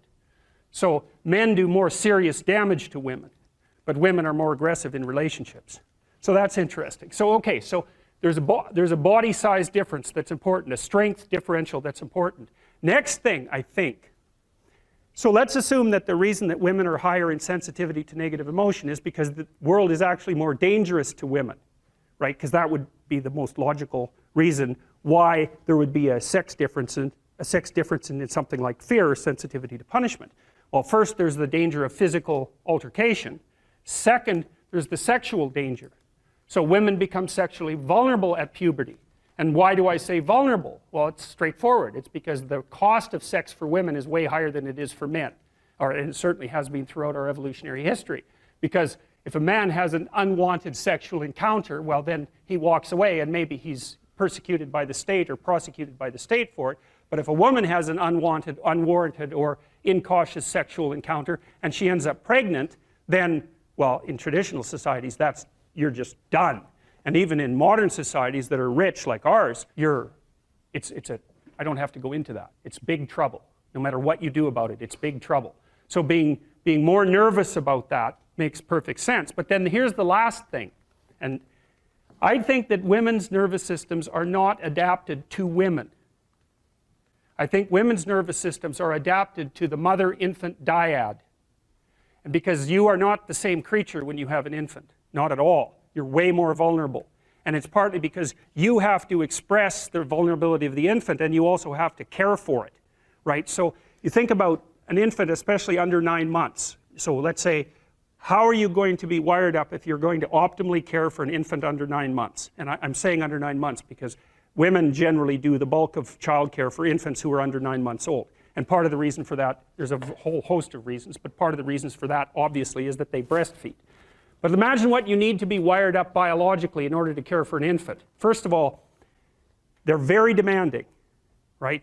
Because they're completely helpless, and they're demanding 24 hours a day, and it's quite a emotional load.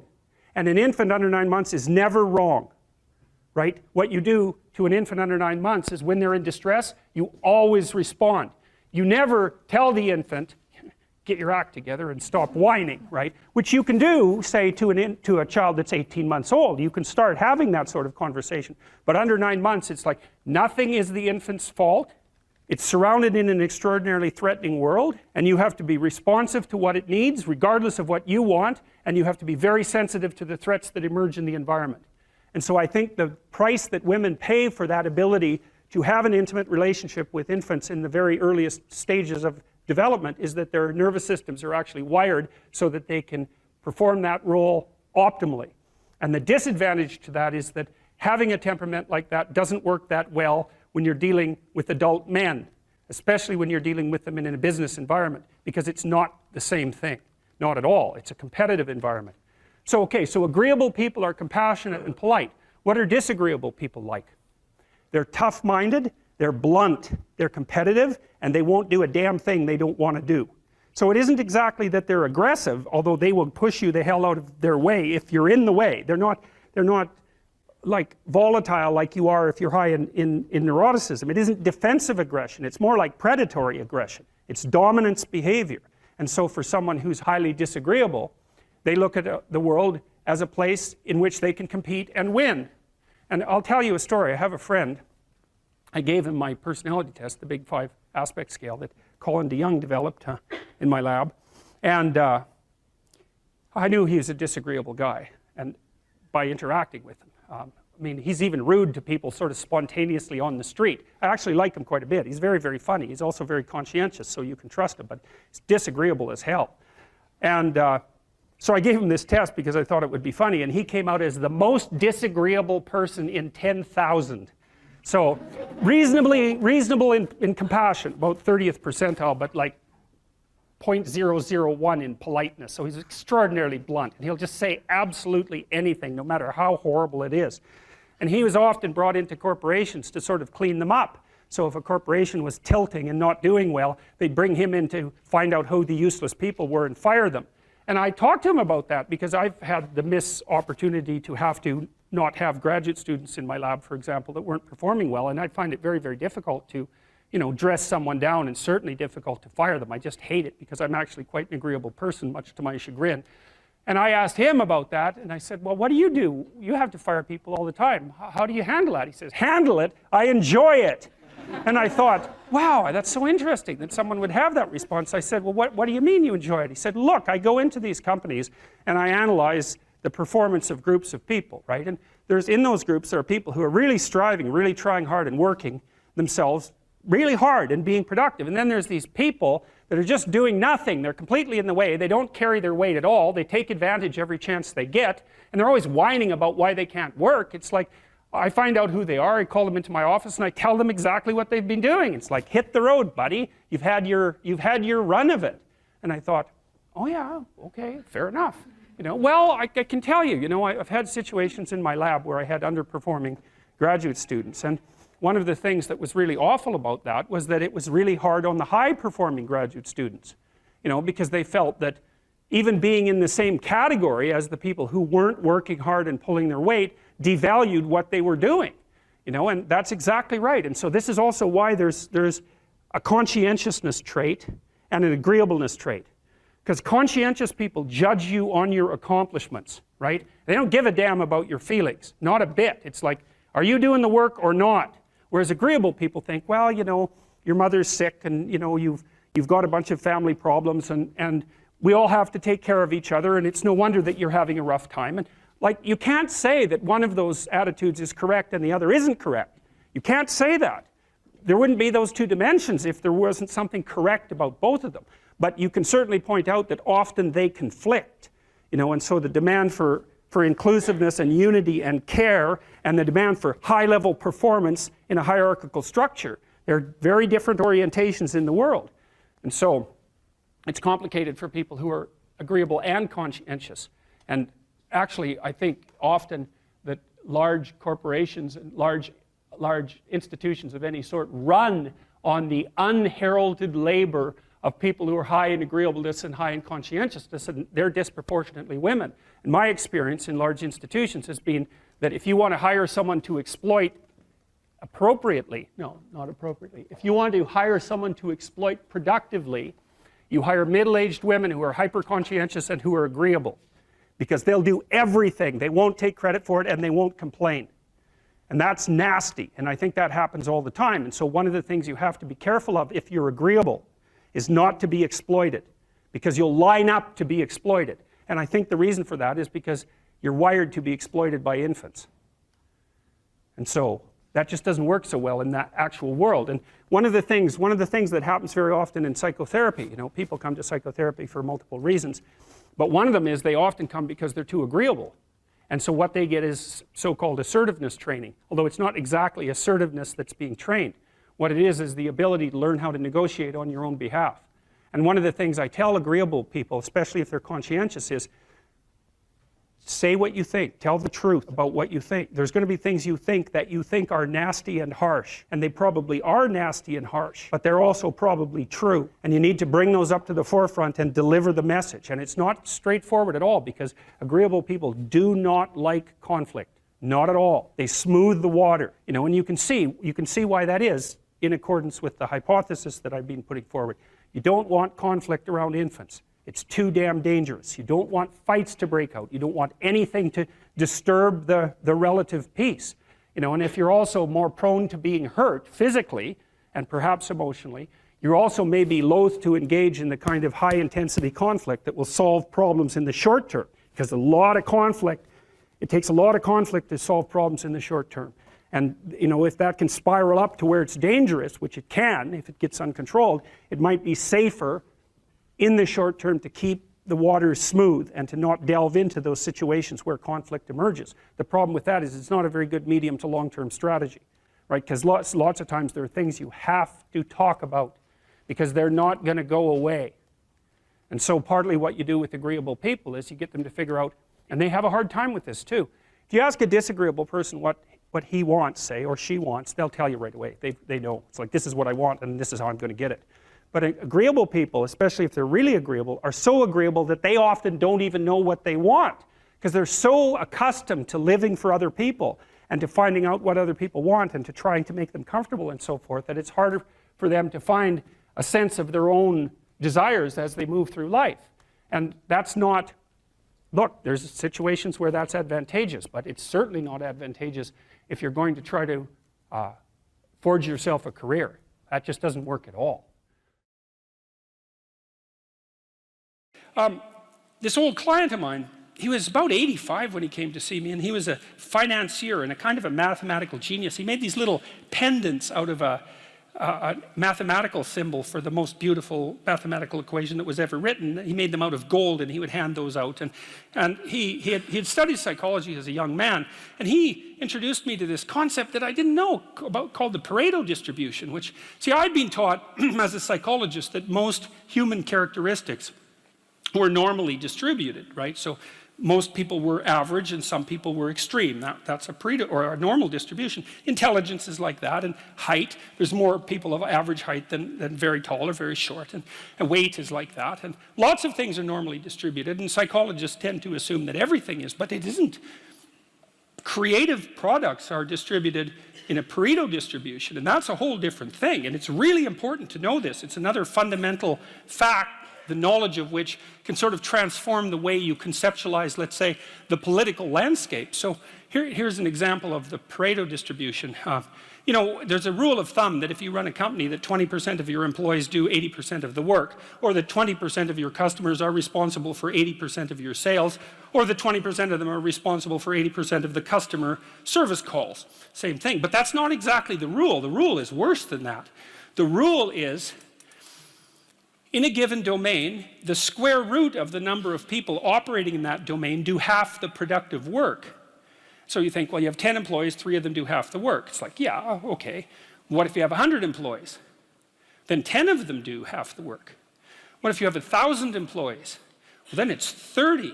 And if it's 10,000 employees, then it's 100. And this actually turns out to be a rather ironclad rule. It applies across very, very many situations. It applies, for example, to the mass of stars and the size of cities. So you can see how universal it is as a law. And it's something like those that have more get more, and those that have less get less. That's the Matthew principle, right? To those who have everything, more will be given. From those who have nothing, everything will be taken away. And the economists sometimes call that the Matthew principle. And so what that lays out is a world that's rife with inequality. So you hear this idea that I think it's the 85 richest people in the world have more money than the bottom 2 billion. That's a Pareto distribution phenomena. And you might say, to hell with capitalism for producing that. It's like, sorry, you got your diagnosis wrong. It's a natural law. It's no matter what society you study, you get a Pareto distribution of wealth. You get a Pareto distribution of number of records recorded. You get a Pareto distribution of number of songs written or goals scored. Like any creative product has that characteristic. And it's partly because as you start to become successful, let's say, people offer you more and more opportunities. And as you start to fail, people move away from you and you plummet. And so, okay, so that's rough. So what it means is that there is always a landscape of inequality. And I'm not saying that we shouldn't do anything about it, although I am saying that we don't know what to do about it. That's the thing, because you can modify the Pareto distribution of wealth, let's say, but we don't know how to do it without maybe disrupting the system so completely that it collapses, which is what happened in the Soviet Union, for example, and in Maoist China. They were trying, at least in principle, to adjust inequality. But the cure was far worse than the disease. And the truth of the matter is we actually don't know technically how much inequality there has to be to generate wealth. We can guess, and you could say, well, there should be less, and you might say, well, there should be more. If you're left-wing, you'd say less, and if you're right-wing, you'd say, well, we'll just let the inequality flourish. But we do know that it's inevitable, and we also know that we don't know how to regulate it. So there is inequality. What that means is there's always going to be people around that are better at something than you are. And that's a problem, because you can get jealous and you can get bitter and you can get resentful, and worse, you can get hopeless, because you look like I have this friend of mine. He told me something so funny. He was decrying his lack of success in the world, and he compared himself to his roommate. And he said, his college roommate was doing much better than he was. And his bloody roommate was Elon Musk. It's like, really? It's like, oh, you're not doing as well as Elon Musk. Well, you can see it would take it rather personally, because they were roommates and everything. It wasn't like he was doing badly. Like, he was doing pretty damn well. It's like, I'm not as good as Elon Musk. It's like, yeah, well, you and like 7 billion other people, But I thought it was instructive because you have to be careful who you compare yourself to. Now, you can't just not compare yourself to successful people, right? Because then you don't have anything to aim at. And one of the things I learned from Jung, this was a cool thing, I'm going to make a real lateral move here. Jung thought the book of Revelation was appended to the Bible because the Christ in the Gospels was too merciful. He was too nice a guy. Now, he's an ideal, right? And Jung said, wait a second, an ideal is always a judge. That's the thing about an ideal, because you're not as good as your ideal, so your ideal is a judge. And Revelation has Christ coming back as a judge, and that was Jung's explanation at the level of the collective unconscious for the pasting of that remarkably strange and terrible book onto the end of the Bible. So, anyways, my point is an ideal you need an ideal because you have nothing to aim at, but an ideal is a judge, and you always fall short of the ideal. So how the hell can you have the benefits of having an ideal without having the crushing blow that goes along with having the judge that always regards you as insufficient?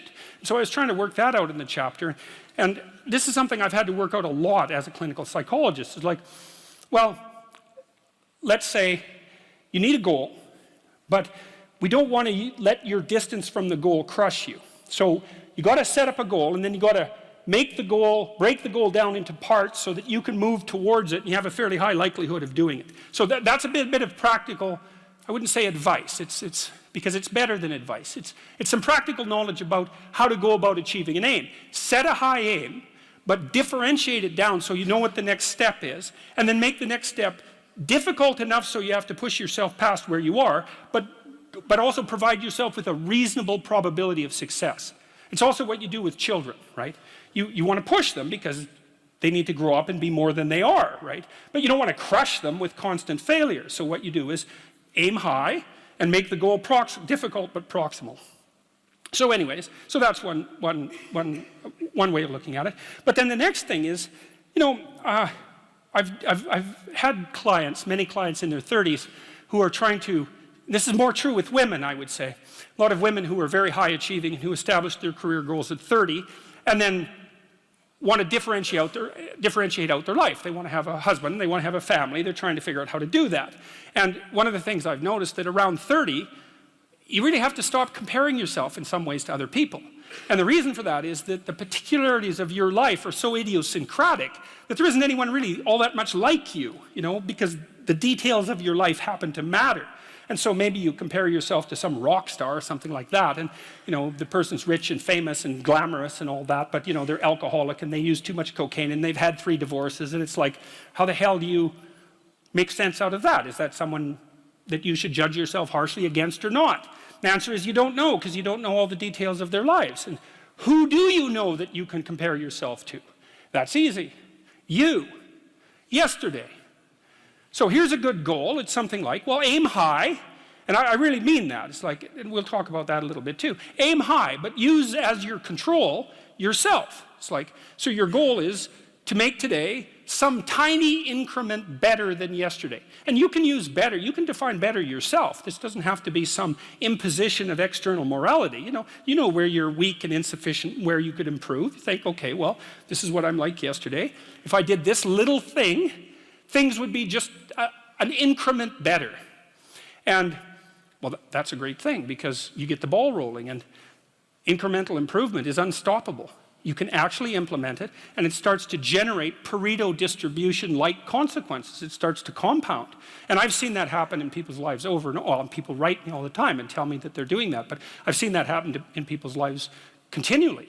They make a goal that, the goal should be, how could I conceive of my life so that if I had that life, it would clearly be worth living, so I wouldn't have to be bitter, resentful, deceitful, arrogant, and vengeful. Like, that's sort of the bottom line, right?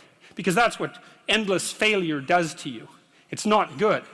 And that's what life without purpose and a goal does to you as well, because life is very hard. So you think, okay, well, I need to adopt a mode of being that would justify my suffering.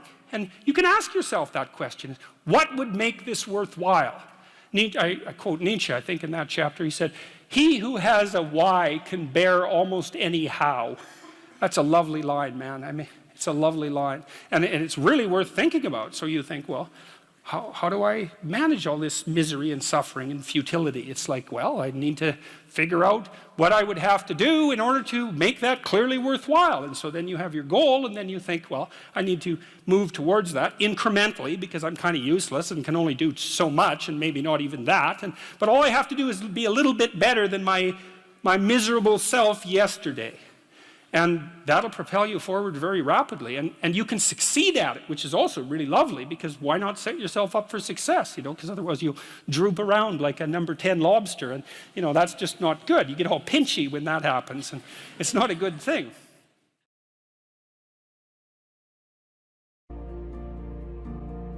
Stop doing the things that you know are wrong that you could stop doing. Right? So it's a fairly limited attempt. First of all, we're not going to say that you know what the good is or what the truth is in any ultimate sense. But we will presume that there are things that you're doing that for one reason or another you know are not in your best interests. There's something about them that you just know you should stop. They're kind of self-evident to you. Other things you're going to be doubtful about. You're not going to know which way is up and which way is down. But there are things that you're doing that you know you shouldn't do. Now, some of those you won't stop doing.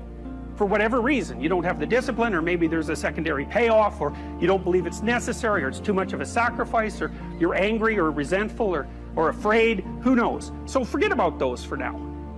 But there's another subset that you could stop doing. It might be a little thing. Well, that's fine. Stop doing it and see what happens. And what'll happen is your vision will clear a little bit. And then something else will pop up in your field of apprehension that you will also know you should stop doing, and that you could stop doing, because you strengthened yourself a bit by stopping doing the particular stupid thing that you were doing before. That just puts you together a little bit more.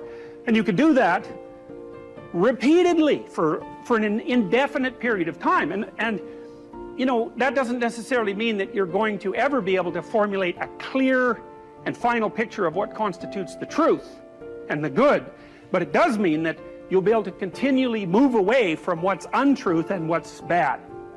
And you know, that's not a bad start. You have to treat yourself like you matter, because if you don't, then you don't take care of yourself, and you become vengeful and cruel, and you take it out on people around you, and you're not a positive force. None of that's good. So you suffer more, and so does everyone around you. And there's a malevolence that enters into it. None of that's good. So that's what happens if you don't treat yourself like you matter. And then, well, what happens if you don't treat other people like they matter? Well, you lie to them, you cheat them, you steal, you enter into impulsive relationships with them. They can't trust you. That doesn't go anywhere. They don't like you. You end up alone at best, and maybe like incarcerated at worst. Like, that doesn't work. And so you watch the people around you who thrive, regardless of what they say. They act out the proposition that everyone matters. And then you have a functional society. And I think, okay, well, if when you act out the proposition that everyone matters, you have a functional society, maybe that's evidence that that proposition is true. It's like, I think it's true. It's unbelievable how little genuine encouragement many people need, and how they had none. No one ever said to them, and meant it, it's not okay for you to be a weak loser. It's not okay. And the reason it's not okay is because you could be way more than that. And it's a crime, an ethical crime, for you to allow all that necessary potential to go to waste. It hurts you, it hurts your family, it hurts the world. Really, really, it does. And people think, oh, okay, I get it. And they do get it, because they know at some level. The other thing people tell me, you know, they say, well, I've been paying attention to your lectures, developing a vision for my life, trying to tell the truth, trying to adopt more responsibility, and things are way better. But the other story is, you've been able to help me put into words things I always knew to be true, but didn't know how to say, which is a good role for an intellectual to play. And so, well, so that's why this all makes me emotional. It's so good, you know, and so much of this has been covered as if it's political. It's not political, what I'm doing. It's not political. I don't tell people that they're okay the way they are. No, I say, no, you could be way more than you are. And they're relieved about that, you see, because if you're in a dark and terrible place and someone says you're okay the way you are, then you don't know what to do about that. It's right. Like, no, I'm not. I'm having a terrible time, and I'm hopeless. You're okay the way you are. Well, then what? That's it? That's where I am? And what do you want to tell a young person? You're 17. You're okay the way you are. It's like, no, you're not. You got 60 years to be better, and you could be way better. You could be incomparably better across multiple dimensions. And in pursuing that better, that's where you'll find the meaning in your life. And that will give you the antidote to the suffering. People have asked me in my book why I wrote it as an antidote to chaos, you know, because, well, there isn't anything technically wrong with chaos. Chaos is a place of great potential. Well, the question is, what's the proper balance between chaos and order? Chaos, potential, and order. Well, the answer is, look, when you're a kid, you're all potential. It's chaotic potential. It can manifest itself in any number of ways. And maybe you don't want to give that up. So you're like Peter Pan. You want to be a kid forever because you don't want to give up the potential. And you look out in the world and all you see are Captain Hooks, you know, who've lost a hand, who are chased by death, because that's the clock in the crocodile. It's already got a taste of him. He's terrified by death, and he's a tyrant. Well, I don't want to grow up to be that. So I won't be disciplined at all. Well, that's no good, because the way the potential transforms itself into actuality is through discipline. And so then you, as you said, this is the trick though. You have to pick a path of discipline. What path of discipline you have to pick is a different issue. So there could be a rule. The rule might not be follow this rule. The rule might be you have to follow some rules. So it's a meta rule. And the meta rule is you have to discipline yourself. And the issue is, well, how? that's not really the relevant question. You can pick a disciplinary path. That's why I often tell my clients, especially young people, they say, well, I don't know what to do. It's like, that's okay. Nobody does. Go do something. Do the best thing that you can think of. Put the best plan you have into practice. It's not going to be perfect, and it will change along the way. But it will change partly because you become disciplined pursuing the path. And as you become disciplined, you become wiser. And as you become wiser, you become able to formulate better and better plans. So you can start vaguely and confused and develop a plan that's not so great, and you start to implement it. And then you accrue incremental wisdom as you implement your flawed plan. And that enables you to fix the plan. And so that's part of that process of incremental self-improvement as well. You don't want someone else's fate. Man, your fate's enough. And your adventure's enough. It's plenty. It's more than you can ever fully realize. And so that's also part of the reason that we all believe that the individual has some intrinsic dignity. It's don't be so sure that your position and your room is so damn trivial. It might be your attitude towards it that's trivial. And if you're in dire straits and dire circumstances, just look at how much opportunity you have to make things better. Compare yourself to who you were yesterday and not to who someone else is today.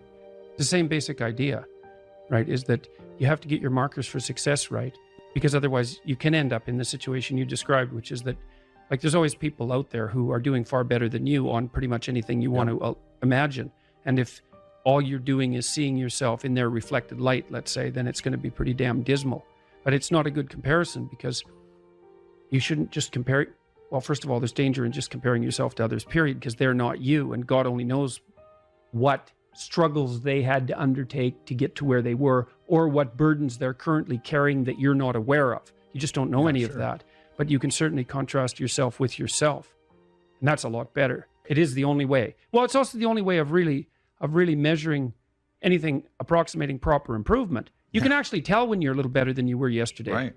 So, and you can actually do that. That's another thing that's so interesting about it, is that you can actually make yourself a little better in some way, pretty much. Well, I don't know if it's at every moment, but you can certainly do it every day. It's funny. I mean, you know, obviously, if you have a problem and you think about it, you can think up a solution. And it's not obvious how you do that. You know, I mean, it's not like you know how you're manipulating your neurons or something. Mm-hmm. It happens of its own accord in some sense, like you can participate in it, I guess, and you can interfere with it. And it seems to take a certain amount of willpower, but it still all happens mysteriously behind the scenes. You don't know what's possible, and you're not as much as you could be. And so God only knows what you could do and have and give if you sacrificed everything to it. And that's the reason Abraham is constantly making sacrifices. And it's archaic, right? He's burning up like baby lambs, but like, well, they're alive, you know, that's something, and they're valuable, and that's something. It's, you have to admit, even if you think about it as a modern person, that the act of sacrificing something might have some dramatic compulsion to it, you know, to go out into a flock and to take something that's newborn and to cut its throat and to bleed it and to burn it, might be a way of indicating to yourself that you're actually serious about something. And it isn't so obvious that we have rituals of seriousness like that now. And so it's not so obvious that we're actually serious about anything. And so maybe that's not such a good thing. And so maybe we shouldn't be thinking that these people were so archaic and primitive and superstitious. It's possible that they knew something that we don't. And certainly in the Abrahamic stories, one of the things that maintains Abraham's covenant with God is his continual willingness to sacrifice. And it's so, that sacrificial issue is so important, because you are not committed to something unless you're willing to sacrifice for it. Commitment and sacrifice are the same thing. And I think it borders on miraculous that those concepts are embedded into this narrative at the level of dramatic action, you know, instead of abstract explanation. People are acting this out. And the fundamental conception is so profound that it's really quite awe-inspiring. It's breathtaking, really, when you understand what message is trying to be conveyed. You have to make sacrifices. And what do you have to sacrifice? You have to sacrifice that which is most valuable to you currently, that's stopping you. And God only knows what that is. It's certainly the worst of you. It's certainly that. And God only knows to what degree you're in love with the worst of you. So you move from the unbearable present to the ideal future. And And you can't help that. You have to live in a structure like that. That's your house. That's another way of thinking about it. And if you want to get your house in order, and if you want it to be a place that you can live properly, then you have to plan the future that is perfect. And then I think, well, what does that mean? And it means it's good for you, right? And one of the things that I do all the time with my clinical and consulting clients is try to figure out what would be good for them. But we do more than that. We try to think, okay, well, how can we set this up so it's really good for you, and that all the side consequences of that are things that are good for other people. And so, because people are often also timid about trying to get something that's good for themselves because they feel that it's selfish or that they don't deserve it. So we set it up so that, well, look, we're going to set it up so that it's plainly obvious that this will not harm the structure of the universe. For you to have what you need and to do it in a way that's of benefit to other people. There's no downside to that. And so it's okay. It's okay if you reach out and take that. And one of the things that's interesting about the biblical stories, the Abrahamic stories as well, is that God doesn't really seem to be opposed to the success of the people that he's chosen. You know, what happens to them is as they progress through their journey is they get larger flocks, and they get more authority, and they get life more abundant. That's what happens. God doesn't seem to be a miser in the Old Testament. It's like if you put in the effort and you accept the covenant and you make the sacrifices, then you get to be successful, and maybe successful beyond your wildest dreams. And that's actually seems to be okay with God, and that's pretty cool given that, you know, that general notion of. But again, it seems to me that that's very good news, and that you also don't have to be perfect in order to have that happen. And then the other thing, this is the issue about going into the unknown. It's like, well, if you leave your country and your kin and your father's house and you go out into a land that your intuition guides you to, you're going to undergo these radical transformations. This is a sacrificial transformation too, because you're moving forthrightly and voluntarily into chaos, right? And that's the same as the dragon fight. That's the hero's story. And what will happen there is that you will transform yourself. And so the call to an ideal is also the call to a sequence of deaths and rebirths that move you closer and closer to the ideal.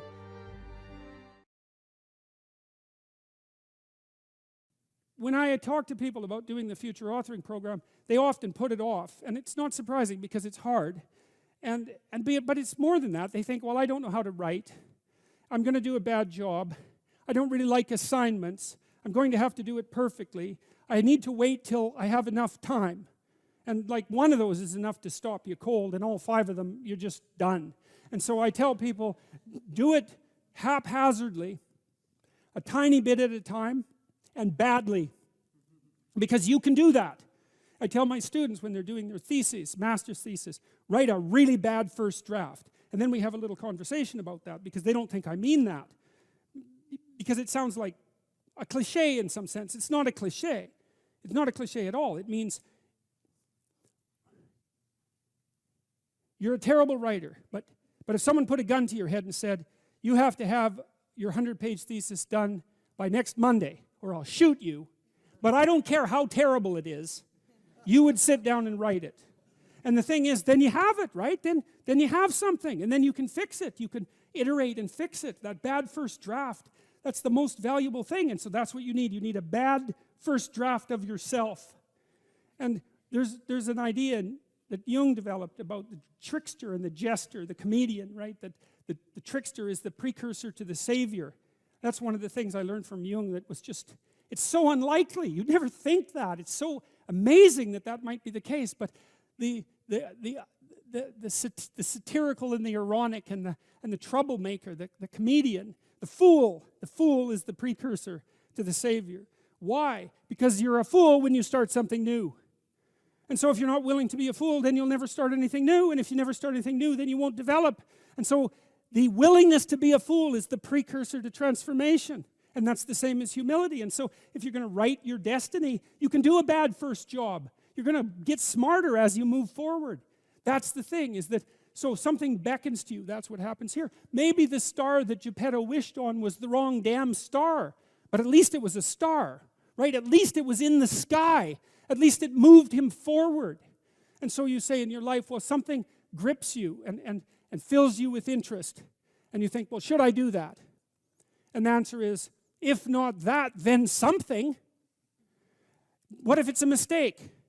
It's a mistake. Rest assured. What do you know? You're going to stumble around, right? And what's going to happen is this. You're going to not stay in stasis. You're not going to wander around in circles. And I see people like that. They said, well, I never knew what to do, and now I'm 40. It's like, that's not so good. That's not so good. And you might say, well, and there is a literature, too, that suggests that people are a lot more unhappy when they look back on their lives about the things they didn't do than they are about the mistakes they made while they were doing things. And so that's really worth thinking about, too, because there's redemptive mistakes. And a redemptive mistake would be a mistake that you make when you go out and try to do something. You know, you think, okay, I'm going to try to do this. When you're not good at it, you make a bunch of mistakes. It's like, what's the consequence? If you pay attention, is you're not quite so stupid anymore. That's the thing, is you've been informed by the results of your errors. And so what happens is you follow the beacon, you follow the light.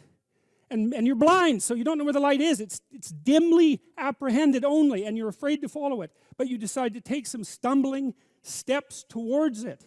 And as you take stumbling steps towards it, you become illuminated and enlightened and informed because of the nature of your experience, because you're pushing yourself beyond where you are, and you're going into the country that you have not yet been in, and you learn something. And so what happens then is the star moves. You move 10 feet towards it, and you think, no, that's not right. I didn't get it right. It isn't there. It's actually there. And so then you see it somewhere else, and you shift yourself slightly, and you move forward. And that's what happens, is that you continue as you change. The thing that guides you forward moves, right? It's like God in the desert in Egypt, the pillar of light that you're following. It's moving. It's not a permanent thing. You move towards it, it moves away, it guides you forward.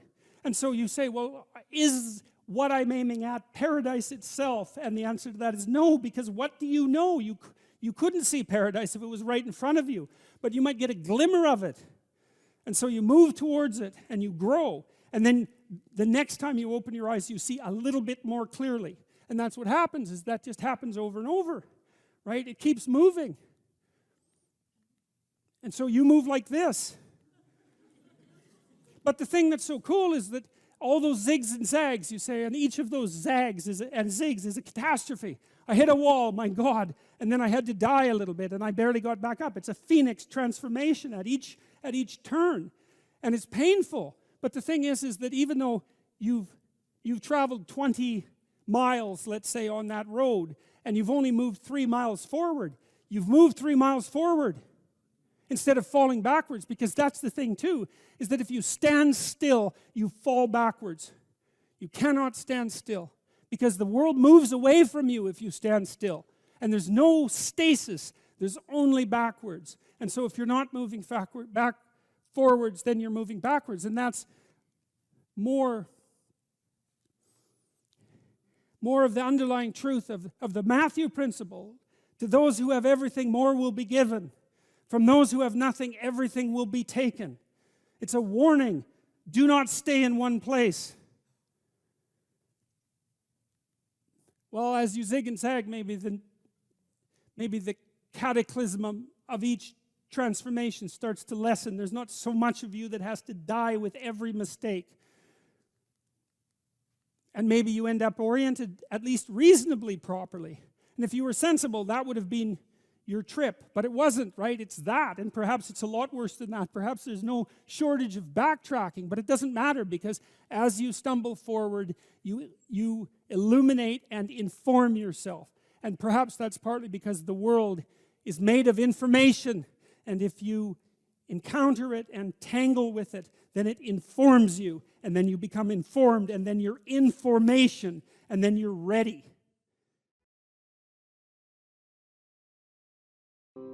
Well, one of the things that I think can be really useful, and this is also a skill that will serve you well for the rest of your life, is to start using a schedule, like a Gmail calendar, and schedule in studying time, for example.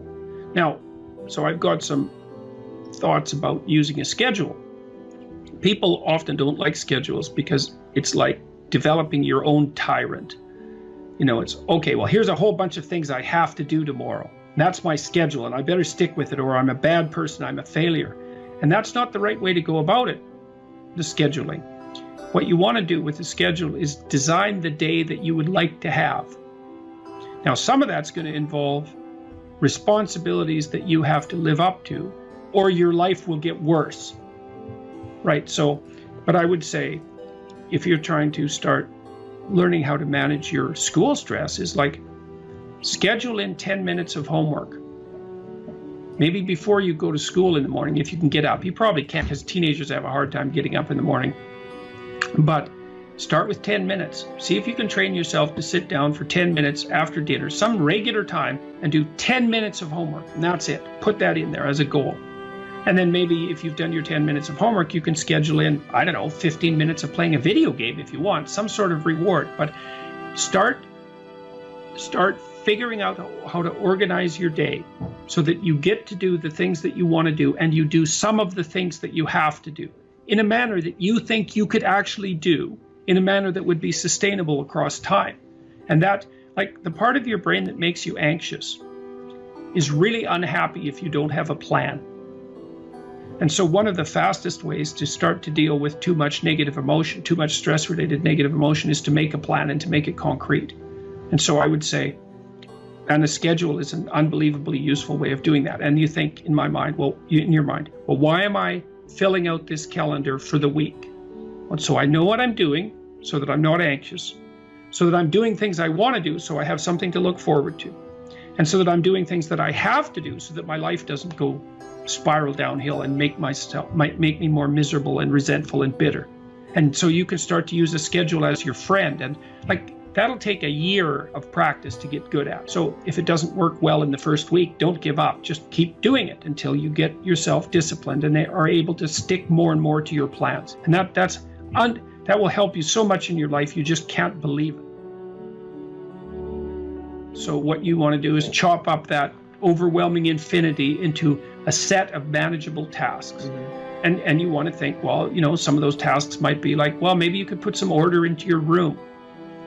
Or maybe you could make your room a little bit more beautiful. Or maybe you could think of one thing around the house that you could do that would actually be helpful. And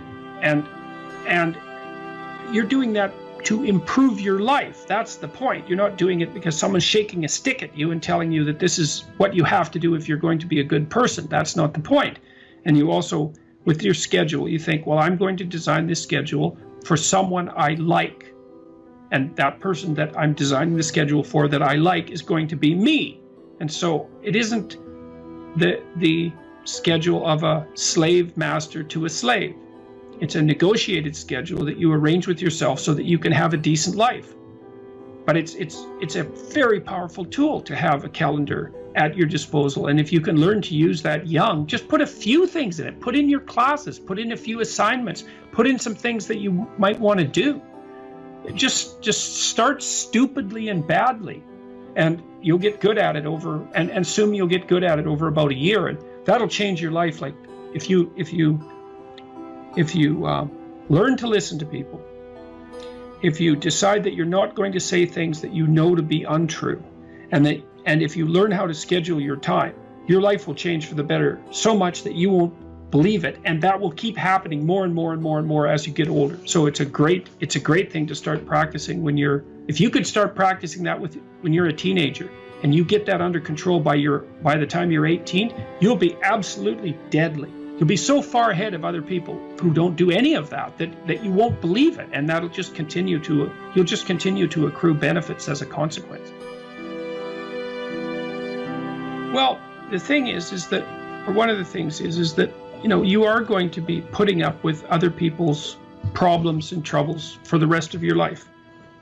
And what you want to do is live your life in a manner that makes all of that tolerable.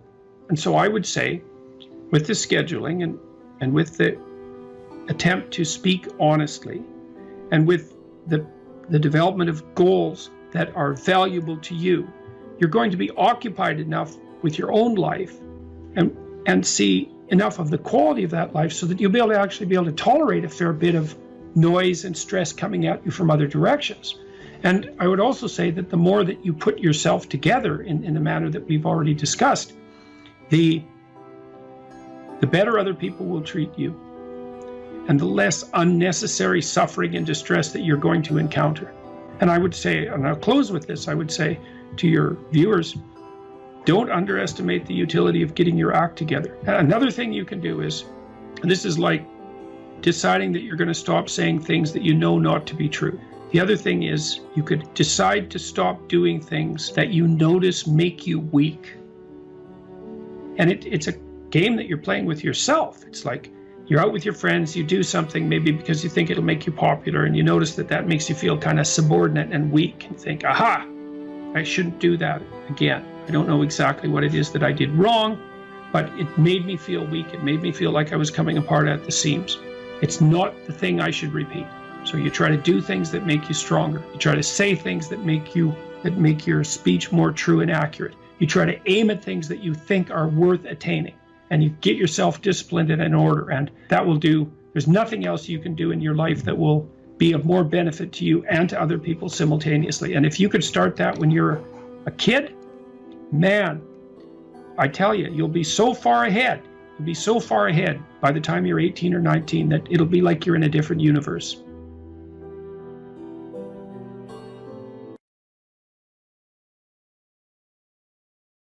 If you encounter an entity and you can map it at every single level of your value hierarchy, then it's known.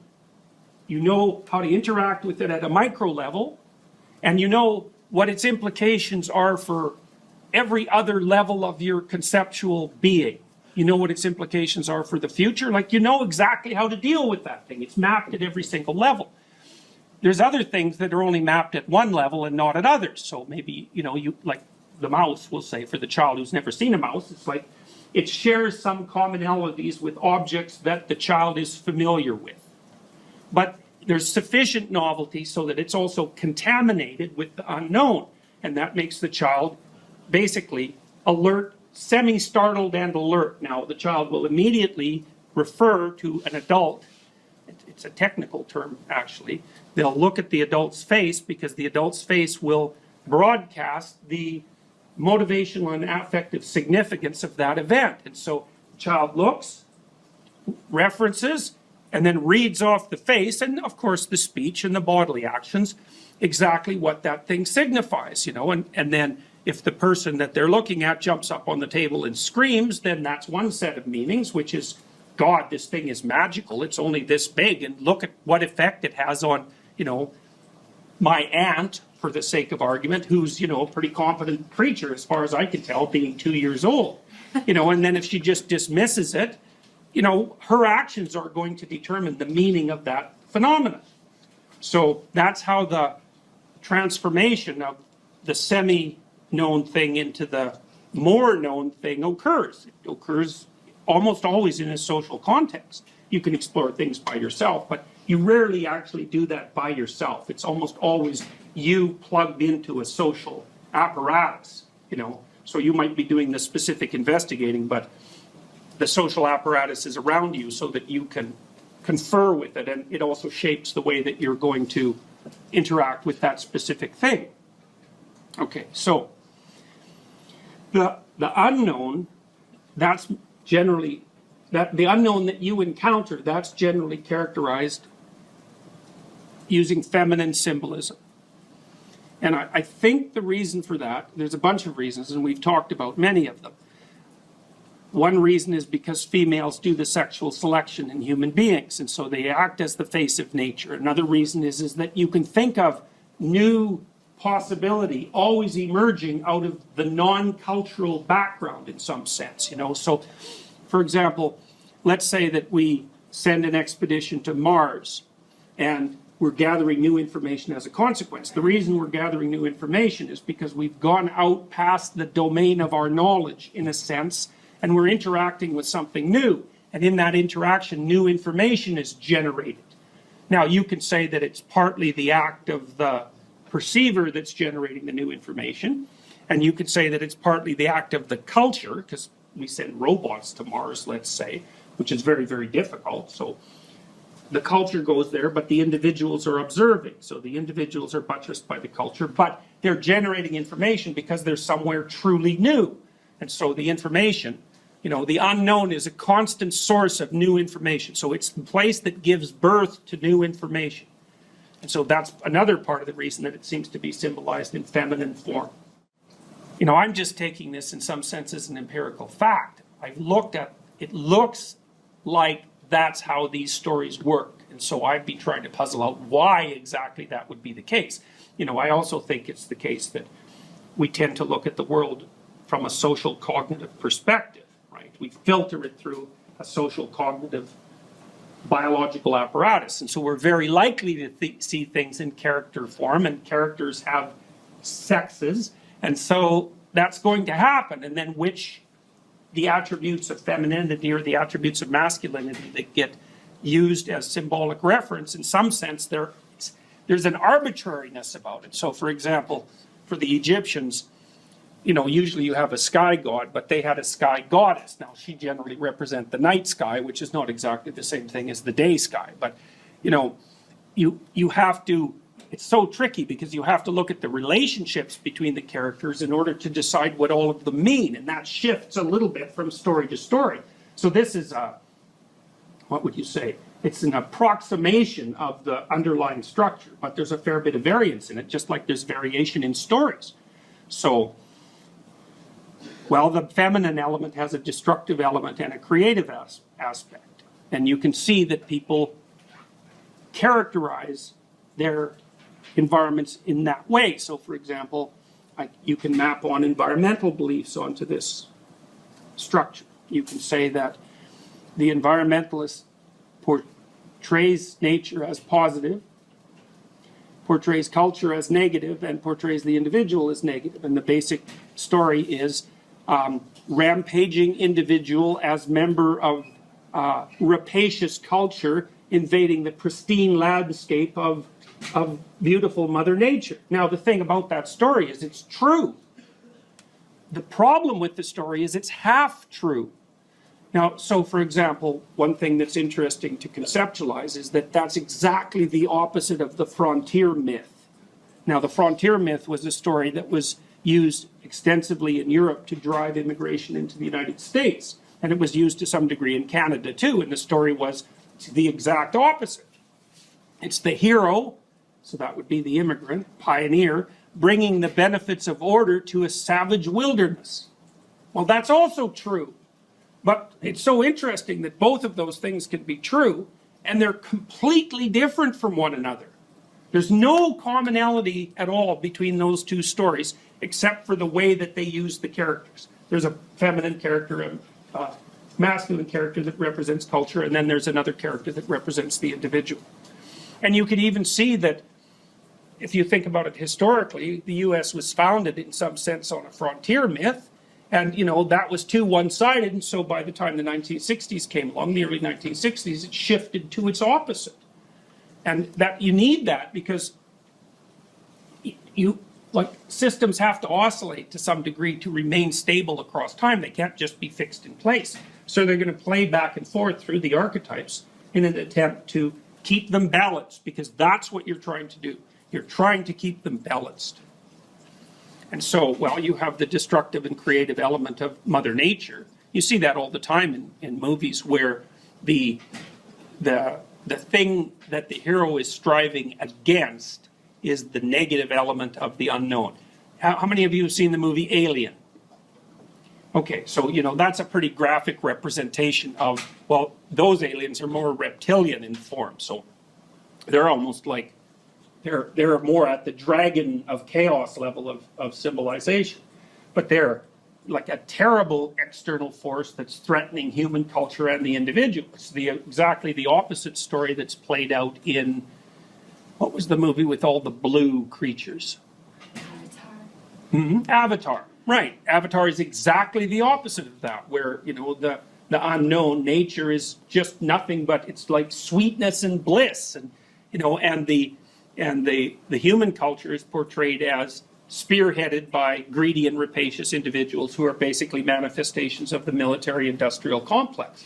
The funny thing is those both make good stories, And that's because, well, it's because they have enough archetypal truth so that there's many situations that they're relevant to.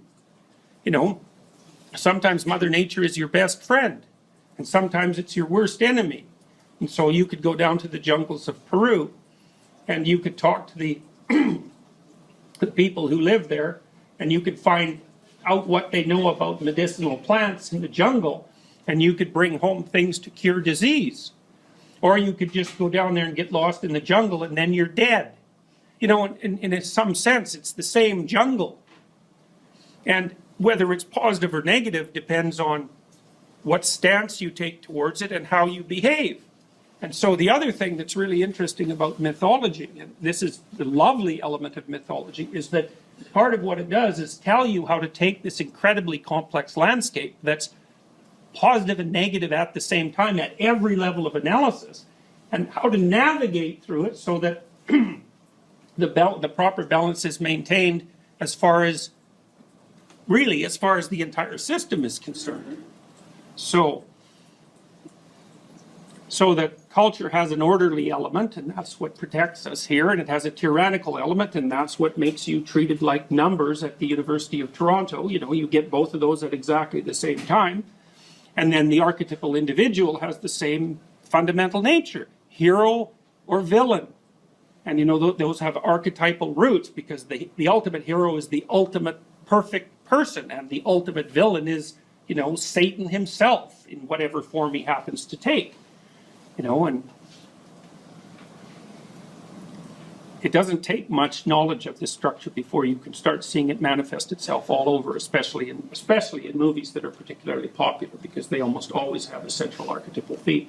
The Marvel superhero movies are a really good example of that. So, you know, and if it's complex literature, the archetypes are mixed to some degree. So you have a hero who's not only a hero, you have a hero who has all sorts of flaws, you know, and he's in a culture, or she's in a culture that has positive elements and negative elements, and they're in a broader landscape that's characterized by exactly the same thing. So it's nuanced, you know, and the more sophisticated you get, the more you can tolerate that kind of nuance. And I think that's also one of the things, that's partly why literature is such a good antidote to ideology, because the more sophisticated the literature becomes, the more complex and fragmented in some sense, or no, differentiated. The more differentiated the archetypal landscape becomes. So when someone tells you a story, whatever the story happens to be, one of the things you can do when you know this substructure is you can say, okay, yeah, but where are the missing pieces? Where are they going? Because if they're not included, then they're generally projected onto something. You know, because they're there, you can't get away from them. They're there. How does the person account for them? You know, so...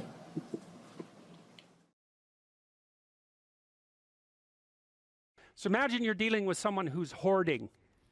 Now, people who are hoarding are often older or neurologically damaged, or they have obsessive compulsive disorder. But then you walk into their house and there's like 10,000 things in their house. There's maybe 100 boxes, and you open up a box, and in the box there's some pens and some old passports and some checks and their collection of silver dollars and some hypodermic needles and some dust and, you know, a dead mouse, and there's boxes and boxes and boxes like that in the house. It's absolute chaos in there. Absolute chaos, not order, chaos. And then you think, is that their house, or is that their being? Is that their mind? And the answer is, there's no difference. There's no difference. So, you know, I could say, well, if you want to organize your psyche, you could start by organizing your room. If that would be easier, because maybe you're a more concrete person and you need something concrete to do. So you go clean up under your bed, and you make your bed, and you organize the papers on your desk, and you think, well, just exactly what are you organizing? Are you organizing the objective world, or are you objecting your field, or are you organizing your field of being, like your field of total experience? And Jung believed that, and I think there's a Buddhist doctrine that's sort of nested in there, that at the highest level of psychological integration, there's no difference between you and what you experience. Now you think, well, I can't control everything I experience, but that's no objection, because you can't control yourself anyway. So the mere fact that you can't extend control over everything you experience is no argument against the idea that you should still treat that as an extension of yourself. So you could say, well, let's say you have a long-standing feud with your brother. Well, is that a psychological problem? Is that him? Is it a problem in the objective world, or is it a problem in your field of being? And it's very useful to think that way, because you might ask, what could you do to improve yourself? Well, let's step one step backwards. The first question might be, why should you even bother improving yourself? And I think the answer to that is something like, so you don't suffer any more stupidly than you have to. And maybe so others don't have to either. It's something like that. You know, like there's a real injunction at the bottom of it. It's not some casual self-help doctrine. It's that if you don't organize yourself properly, you'll pay for it, and in a big way, and so will the people around you. Now, and you could say, well, I don't care about that, but that's actually not true. You actually do care about that, because if you're in pain, you will care about it. And so you do care about it, even if it's just that negative way, you know. It's very rare that you can find someone who's in excruciating pain who would ever say, well, it would be no better if I was out of this. It's sort of, pain is one of those things that brings the idea that it would be better if it didn't exist along with it. It's incontrovertible. So you get your act together so that there isn't any more stupid pain around you than necessary. Well, so then the question might be, well, how would you go about getting your act together? And the answer to that, and this is a phenomenological idea too, it's something like, look around for something that bothers you and see if you can fix it.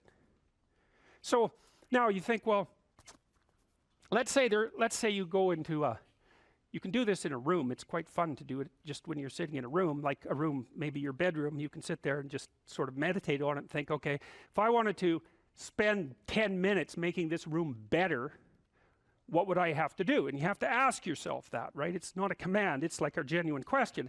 And things will pop out in the room that you know, like there's a stack of papers over there that's kind of bugging you, and you know that maybe little order there would be a good thing, and you know, there's some rubbish behind your computer monitor that you haven't attended to for like 6 months, and the room would be slightly better if it was a little less dusty and the cables weren't all tangled up the same way. And like, if you allow yourself just to consider the expanse in which you exist at that moment, there'll be all sorts of things that'll pop out in it that you could just fix. And you know, I might say, well, if you were coming to see me for psychotherapy, the easiest thing for us to do first would just be to get you to organize your room. You think, well, is that psychotherapy? And the answer is, well, it depends on how you conceive the limits of your being. And I would say, start where you can start. You know, if something announces itself to you, which is a strange way of thinking about it, as in need of repair, that you could repair, then hey, fix it. You fix 100 things like that, your life will be a lot different. Now, I often tell people too, fix the things you repeat every day, because people tend to think of those as trivial, right? You get up, you brush your teeth, you have your breakfast, you know, you have your routines that you go through every day.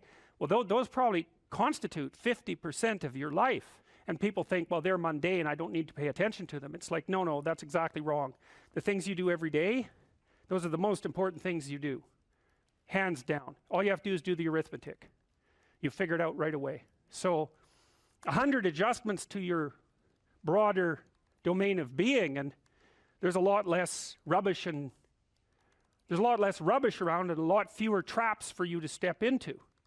And so that's in keeping with Jung's idea about erasing once you've got your mind and your emotions together, and once you're acting that out, then you can extend what you're willing to consider yourself and start fixing up the things that are part of your broader extent. Now, sometimes you don't know how to do that. So you might say, imagine you're walking down Bloor Street and there's this guy who's like alcoholic and schizophrenic and has been on the streets for 10 years. He sort of stumbles towards you and, you know, incoherently mutters something. That's a problem. And it would be good if you could fix it, but you haven't got a clue about how to fix that. You just walk around that and go find something that you could fix, because if you muck about in that, not only is it unlikely that you'll help that person, it's very likely that you'll get hurt yourself. So, you know, just because while you're experiencing things announce themselves as in need of repair doesn't mean that it's you right then and there that should repair them. You have to have some humility. You know, you don't walk up to a helicopter that isn't working and just start tinkering away with it. You have to stay within your domain of competence. But most of the time, if people look at their lives, you know, It's a very interesting thing to do. I like the idea of the room, because you can do that at the drop of a hat. You know, you go back to where you live and sit down and think, okay, I'm going to make this place better for half an hour. What should I do? And you have to ask, and things will just pop up like mad. And it's partly because your mind is a very strange thing. As soon as you give it a name, a genuine aim, it'll reconfigure the world in keeping with that aim. That's actually how you see to begin with. And so if you set it a task, especially, you have to be genuine about it, which is why you have to bring your thoughts and emotions together, and then you have to get them in your body so you're acting consistently. You have to be genuine about the aim, but once you aim, the world will reconfigure itself around that aim, which is very strange. And it's technically true. You know, the best example of that, you have all seen this video where you watch the basketballs being tossed back and forth between members of the white team versus the black team, and while you're doing that, a gorilla walks up into the middle of the video and you don't see it. It's like, you know, if you thought about that experiment for about 5 years, that would be about the right amount of time to spend thinking about it, because what it shows you is that you see what you aim at. And that, man, if you can get one thing through your head as a consequence of even being in university, that would be a good one. You see what you aim at. And so, because one inference you might draw from that is, be careful what you aim at, right? What you aim at determines the way the world manifests itself to you. And so if the world is manifesting itself in a very negative way, one thing to ask is, are you aiming at the right thing? Now, you know, I'm not trying to reduce everybody's problems to an improper aim. People get cut off at the knees for all sorts of reasons. You know, they get sick, they have accidents. There's a random element to being, that's for sure. And so you don't want to take anything, even that particular phrase, too far. You want to bind it with the fact that random things do happen to people, but it's still a great thing to ask. Okay, so Rogers was a phenomenologist, and he was interested in, he didn't start his philosophy from the perspective of subject versus object, or from the idea of psyche, like sort of inside you, your mind with its layers. That's not how he looked at it. And so let's go through, well, I'll introduce you to Rogers. I think and then we'll talk about it more next time. I'm going to start, though, with something that I learned from him that I think was of crucial importance. And so we'll set the stage for the further discussion with this. And I'm going to read it to you.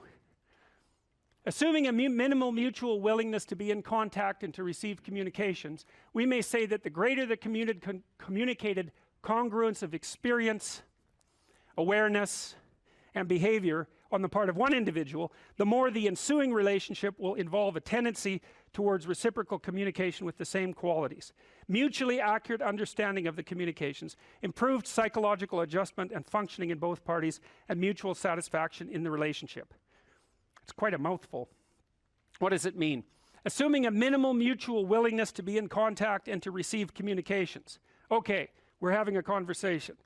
I'm deciding I'm going to listen to you, right? That's different than how people generally communicate, because usually when they communicate, they're doing something like, okay, we're going to have a conversation and I'm going to tell you why I'm right and I'll win if you agree.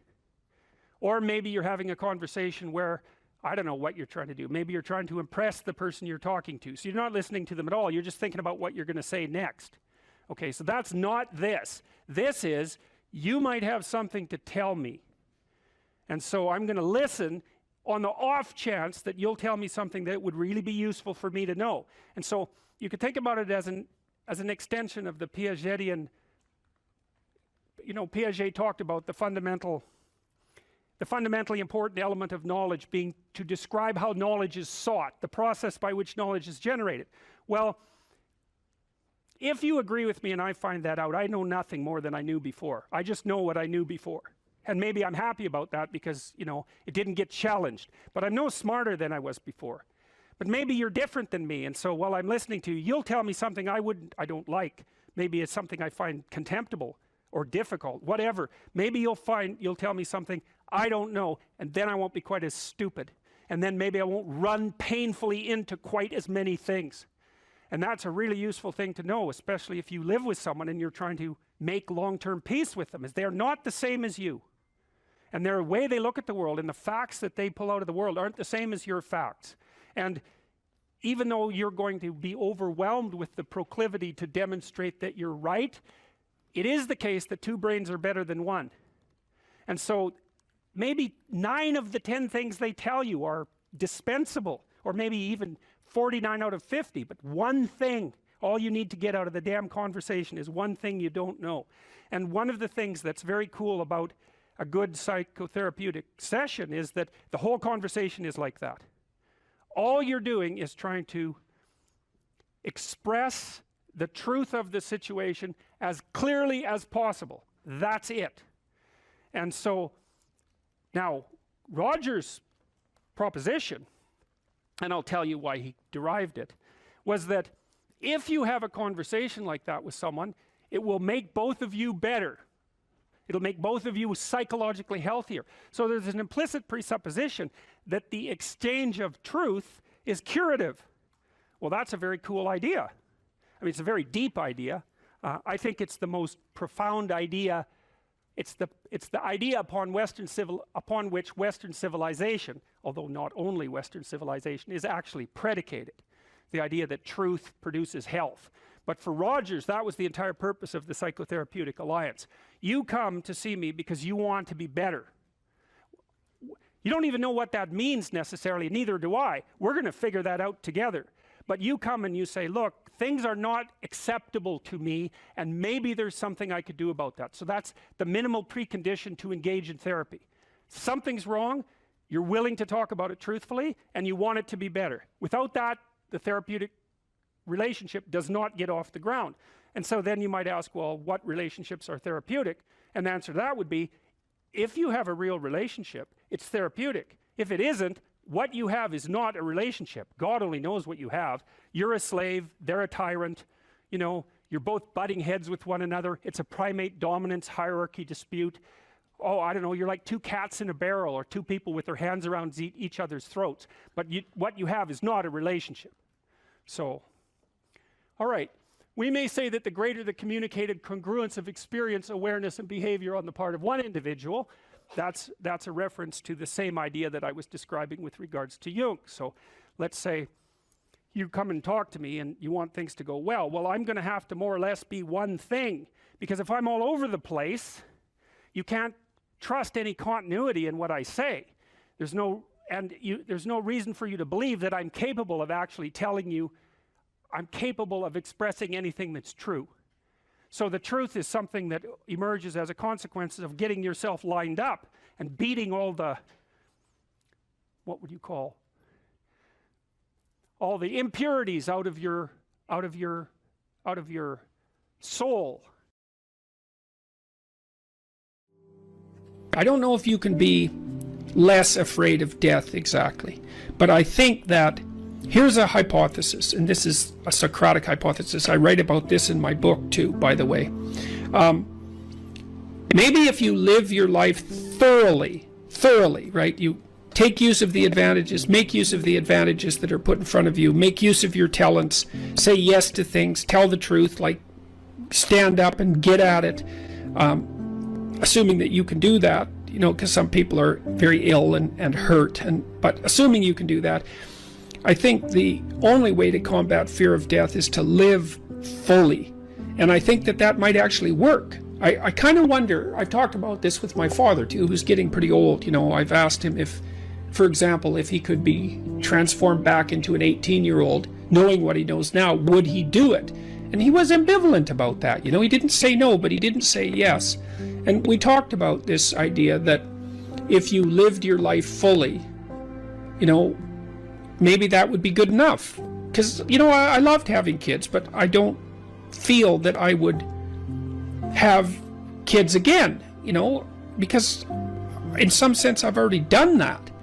And so maybe there's a set number of adventures that you have to go on in your life. Let's say you have to be married, you have to have kids, you have to have a career, you have to have friends, you have to have something useful to do with your time outside of work. Those are all things that are covered in the future authoring program, by the way. Maybe if you do all those, it's like, that's good enough. You've had your life and that's enough. I mean, I don't know. 10 years ago, I thought, you know, if I could extend my life radically, then I would. And I'm not so sure about that now that I'm 55, you know, I'm getting older. I kind of have a suspicion that you might come to an end, you know? That's what it looks like. I mean, I don't want that to be soon, but maybe you exhaust yourself in your life, you know, maybe you can, so that there's nothing left of you, really. Do you worry that your fame traps you into the person that you were before? Yeah, well, Elvis became an Elvis impersonator by the time he died. Yeah, do you fear that you have become a Jordan Peterson impersonator? Do you fear of, in some part, becoming the famous suit-wearing, brilliant Jordan Peterson? The certainty in the pursuit of truth, always right. I think I worry about it more than anything else. I hope I do. I better. Has fame, to some degree, when you look at yourself in the mirror, in the quiet of your mind, has it corrupted you? No doubt, in some regard. I mean, it's a very difficult thing to avoid, you know, because things change around you. People are much more likely to do what you ask, for example, right? And so that's a danger, because one of the things that keeps you dying properly is that people push back against you optimally. This is why so many celebrities spiral out of control, especially the tyrannical types that, say, run countries. Everyone around them stops saying, yeah, you're deviating a little bit there. They laugh at all their jokes. They open all their doors. They always want something from them. The red carpet's always rolled out. It's like, well, you think, wouldn't that be lovely? It's, well, not if the red carpet is rolled out to you while you're on your way to perdition. That's not a good deal. You just get there more efficiently. And so one of the things that I've tried to learn to manage is to have people around me all the time who are critics, who are saying, yeah, I could have done that better, and you're a little too harsh there, and you're alienating people unnecessarily there, and you should have done some more background work there. And I think the responsibility attendant upon that increases as your influence increases. And as your influence increases, then that becomes a lot of responsibility. You know, and then maybe have an off day. And, well, here's an example. I've been writing some columns lately about things that perturb me, like the forthcoming famine, for example. And it's hard to take those problems on. It's difficult to take those problems on in a serious manner, and it's frightening. And it would be easier just to go up to the cottage with my wife and go out on the lake and watch the sunset. And so I'm tempted to draw on anger as a motivating energy to help me overcome the resistance to doing this. But then that makes me more harsh and judgmental in my tone when I'm reading such things, for example, on YouTube, than might be optimal. Now, I've had debates with people about that, because I have friends who say, no, if you're calling out the environmentalist globalists who are harassing the Dutch farmers, then a little anger is just the ticket. But then others say, well, you know, you don't want to be too harsh because you alienate people who would otherwise listen to you. It's like, that's a hard balance to get right. But also maybe anger hardens your mind to where you don't notice the subtle, quiet beauty of the world. The quiet love that's always there, that permeates everything. Sometimes you can become deeply cynical about the world if it's the Nietzsche thing. Yeah. Battle not with monsters, lest ye become a monster. Yeah. And if you gaze into the abyss gazes also into you. Right. But I would say, bring it on. Right? Because that's why I also say, knowing that he's absolutely right, but if you gaze into the abyss long enough, you see the light, not the darkness. Are you sure about that? I'm betting my life on it. Yeah, that's a heck of a bet. Well, that's... Because it might distort your mind to where all you see... is abyss. Is abyss. Yeah. Is the evil in this world. Well, then I would say you haven't looked long enough. You know, that's back to the swords, the flaming swords. It's like... So I said the whole story of Christ was prefigured in that image. It's like the story of Christ psychologically is radical acceptance of the worst possible tragedy. That's what it means. That's what the crucifix means. Psychologically, it's like gaze upon that which you are most afraid of. But that story doesn't end there, because in the story, it has to be a voluntary journey to hell. And maybe that's true for everyone. There is no more terrifying idea than that, by definition. And so then, well, do you gaze upon that? Well, who knows? Who knows? How often do you gaze upon death, your own? How often do you remind yourself that this ride ends? Personally? Personally. All the time. Because you, as a deep thinker and philosopher, it's easy to start philosophizing and forgetting that you might die today. The angel of death sits on every word. How's that? How often do you actually consciously all the time notice the angel? All the time. I think it's one of the things that made me peculiar. When I was in graduate school, you know, I thought about, I had the thought of death in my mind all the time. And I noticed that many of the people that I was with, these were people I admired fine. That wasn't part of their character, but it was definitely part of mine. I'd wake up every morning. This happened for years. Think, time's short, get at it. Time's short, get at it. There's things to do. And so that was always, it's still there. And it's still there with, I would say, and it's unbearable in some sense. Are you afraid of it? Like what's afraid your of relationship? Death? Yeah. You know, I was ready to die a year ago. And not casually. I had people I loved, you know. So no, I'm not very worried about me, but I'm very worried about making a mistake. Yeah. I heard Elon Musk talk about that a couple of months ago. It was really a striking moment. Someone asked him about death, and he said, just offhand, and then went on with the conversation. He said, that'd be a relief. And then he went on with the conversation. And I thought, well, you know, he's got a lot of weight on his shoulders. I'm sure that part of him thinks, it'd be easier just if this wasn't here at all.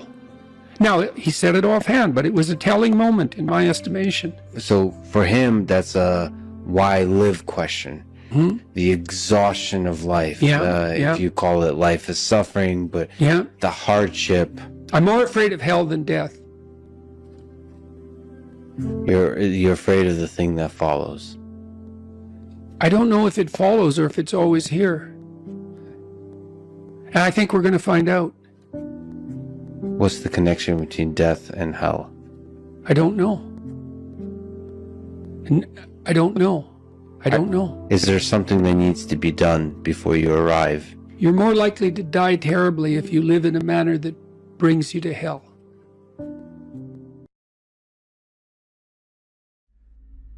It's not an accident that the axiomatic Western individual is someone who was unfairly nailed to a cross and tortured. It's like, yes, right, exactly.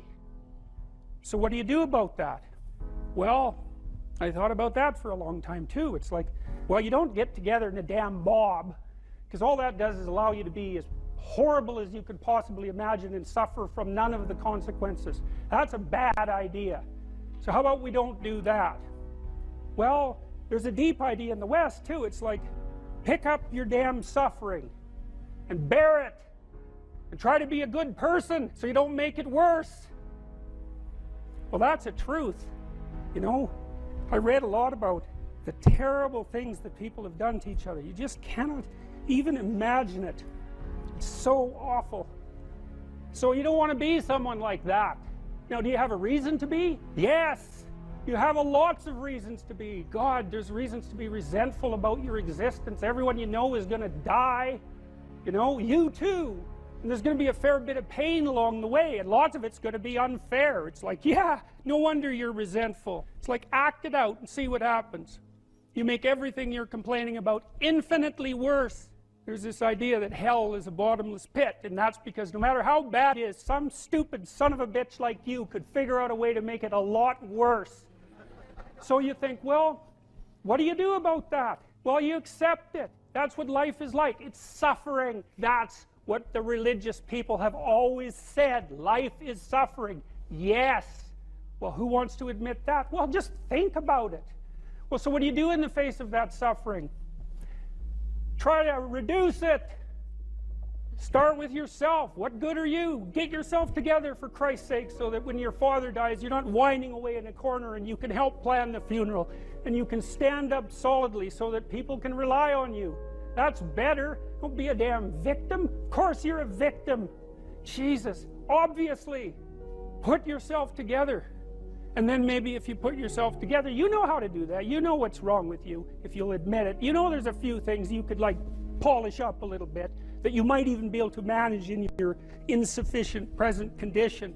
And so you might shine yourself up a little bit, and then your eyes will be a little more open, and then you can shine yourself up a little bit more, and then maybe you could bring your family together instead of having them be the hateful, spiteful, neurotic, infighting batch that... So then you fix yourself up a little bit, kind of humbly, because, you know, God, you're a fixer-upper if there ever was one. And then you got to figure out, well, can you figure out how to make peace with your idiot brother? And probably not, because he's just as dumb as you, so how the hell are you going to manage that? And so then maybe you get somewhere that way, and your family's sort of functioning, and you find out, well, that kind of relieved a little bit of suffering, although it reduced the opportunities for spiteful revenge, and that's kind of a pain in the neck. And so then you get your family together a little bit, and you're a little clued in then, at least a bit, because you've done something difficult that's actually difficult. You're a little wiser, and so then maybe you could put a tentative finger out beyond the family and try to change some little thing without wrecking it. It's like, our society is complex, and we teach our students that they could just fix it. It's like, go fix a military helicopter and see how far you get with that. It's like, what are you going to do? You're like a chimp with a wrench. Whack! Oh, look, it's better. It's like, no, it's not better. Things are complicated, and to fix things is really hard, and you have to be like a golden tool to fix things, and you're not. So, and that's the other message of the West. It's like, how do you overcome the suffering of life? And I'm not saying it's only the message of the West. How do you overcome the suffering of life? Is be a better person. That's how you do it. Well, that's hard. It takes responsibility. And I think, you know, if you said to someone, you want to have a meaningful life? Everything you do matters. That's the definition of a meaningful life. But everything you do matters. So you're going to have to carry that with you. Or do you want to just forget about the whole meaning thing, and then you don't have any responsibility, because who the hell cares, and you can wander through life doing whatever you want, gratifying impulsive desires for how useful that's going to be, and you're stuck in meaninglessness, but you don't have any responsibility. Which one do you want? Well, ask yourself, which one are you pursuing? And you'll find very rapidly that it isn't the majority of your soul that's pursuing the whole meaning thing, because, well, look what you have to do that. You have to take on the fact that life is suffering. You have to put yourself together in the face of that. Well, that's hard. Christ, it's amazing people can even do it. I'm stunned every day when I go outside, and it isn't a riot with everything burning.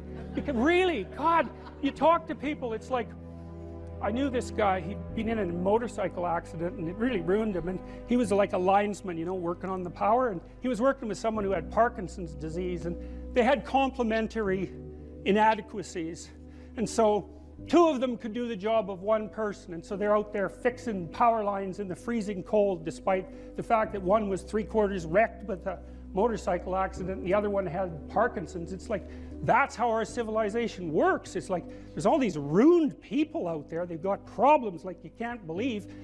Off they go to work and do things they don't even like, and look, the lights are on. My God, it's unbelievable. It's a miracle. It's a miracle.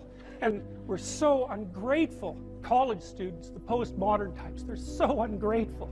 You know, they don't know that they're surrounded by just a bloody miracle. It's a miracle that all this stuff works, that all you crazy chimpanzees that don't know each other can sit in the same room for 2 hours sweltering away without tearing each other apart, because that's what chimps do. So, anyways, so what happened? Well, I made some videos, and I got to the bottom of some things, at least as far as I can tell, so I told you what the bottom is, and then I got this idea about what you might do about it, which isn't my idea. It's not my idea. It's an old idea. It's far older than Christianity. It's old. It's the oldest story of mankind. Get yourself together. Transcend your suffering. See if you can be some kind of hero. Make the suffering in the world less. Well, that's the way forward, as far as I can tell, if there is any way forward.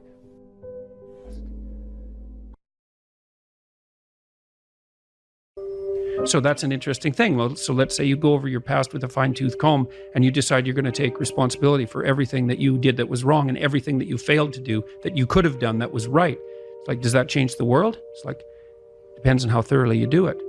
You might say it changes the world like nothing else possibly can. And I think that that's actually right. You have to allow yourself a certain latitude for error. And that's a useful thing to know too. One of the things I tell people when they're trying to develop a vision for their life or an implementable plan is make a bad plan. Like, make the best one you can, but don't get obsessive about it. It's like, make a plan, implement it. You'll figure out when you implement it why it's stupid. Exactly. And then you can fix it a little bit.